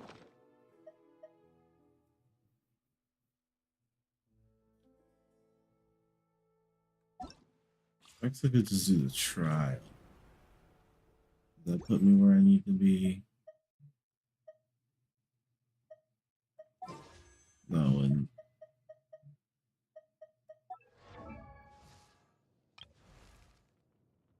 Benny's Adventure Chip. no, I refuse.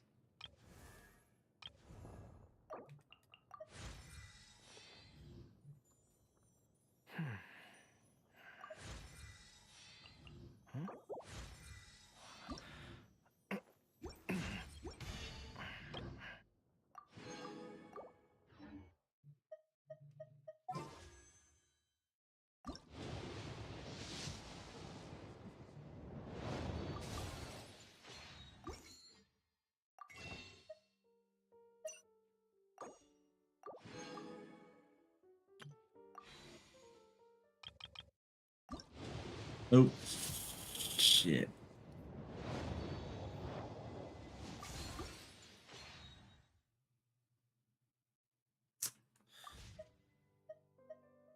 I hate myself. Why did I do that? Let's see, there has to be...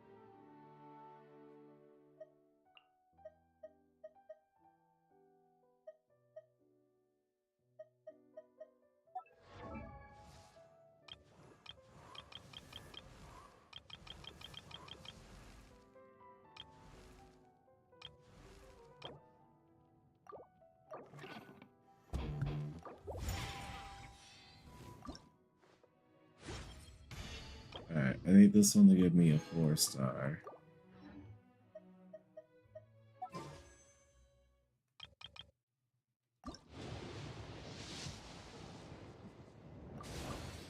That's not a 4-star.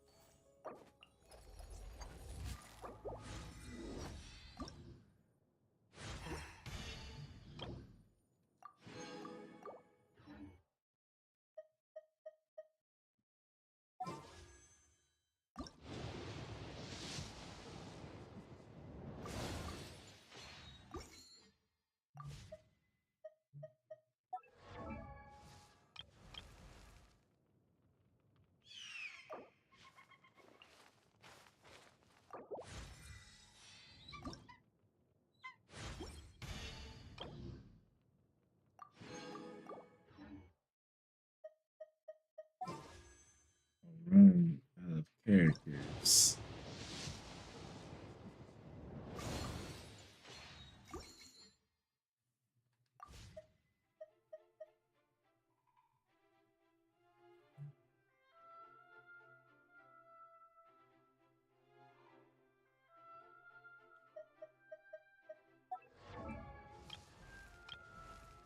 Wow, game. It's really come to this. It's come to this. We're Or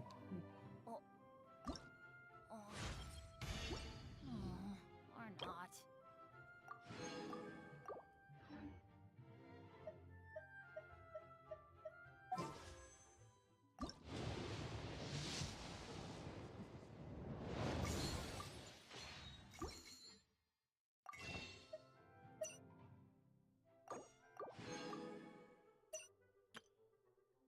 This is the all or nothing, pretty much.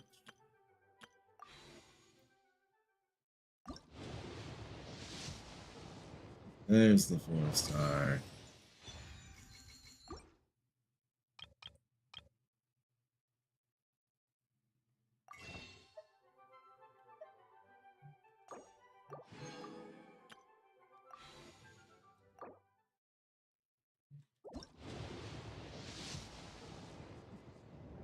All this work.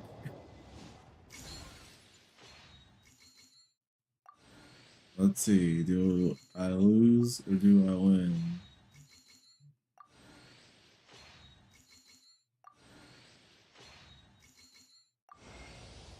Let's go!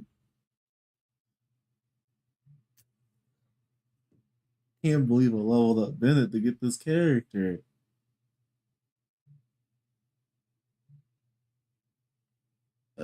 This is the most complicated. You little shit.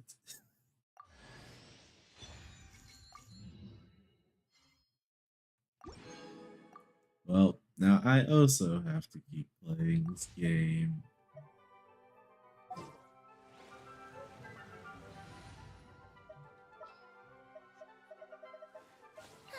I knew you'd miss me. Silence.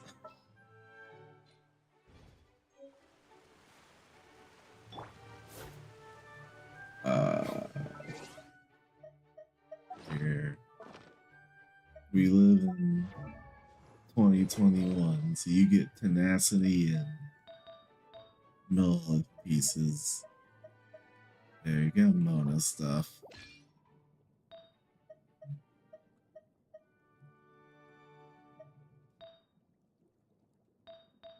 Do I have any?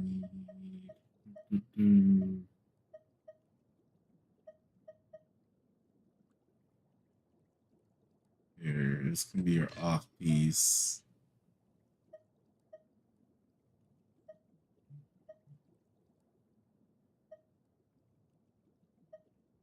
Where are the hydro cups? Oh, they're right here.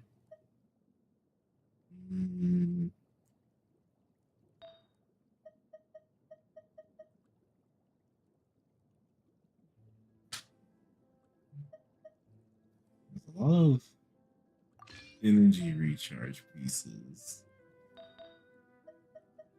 Where's this feather go to?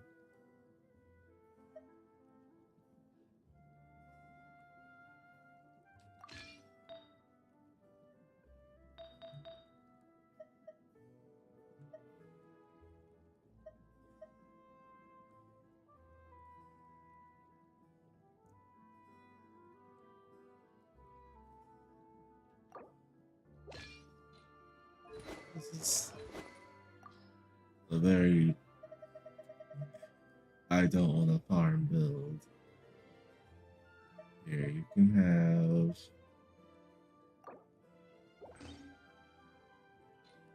alright, what does this look like right off the bat? Have some EXP. But I can't level you because I never go here. Alright.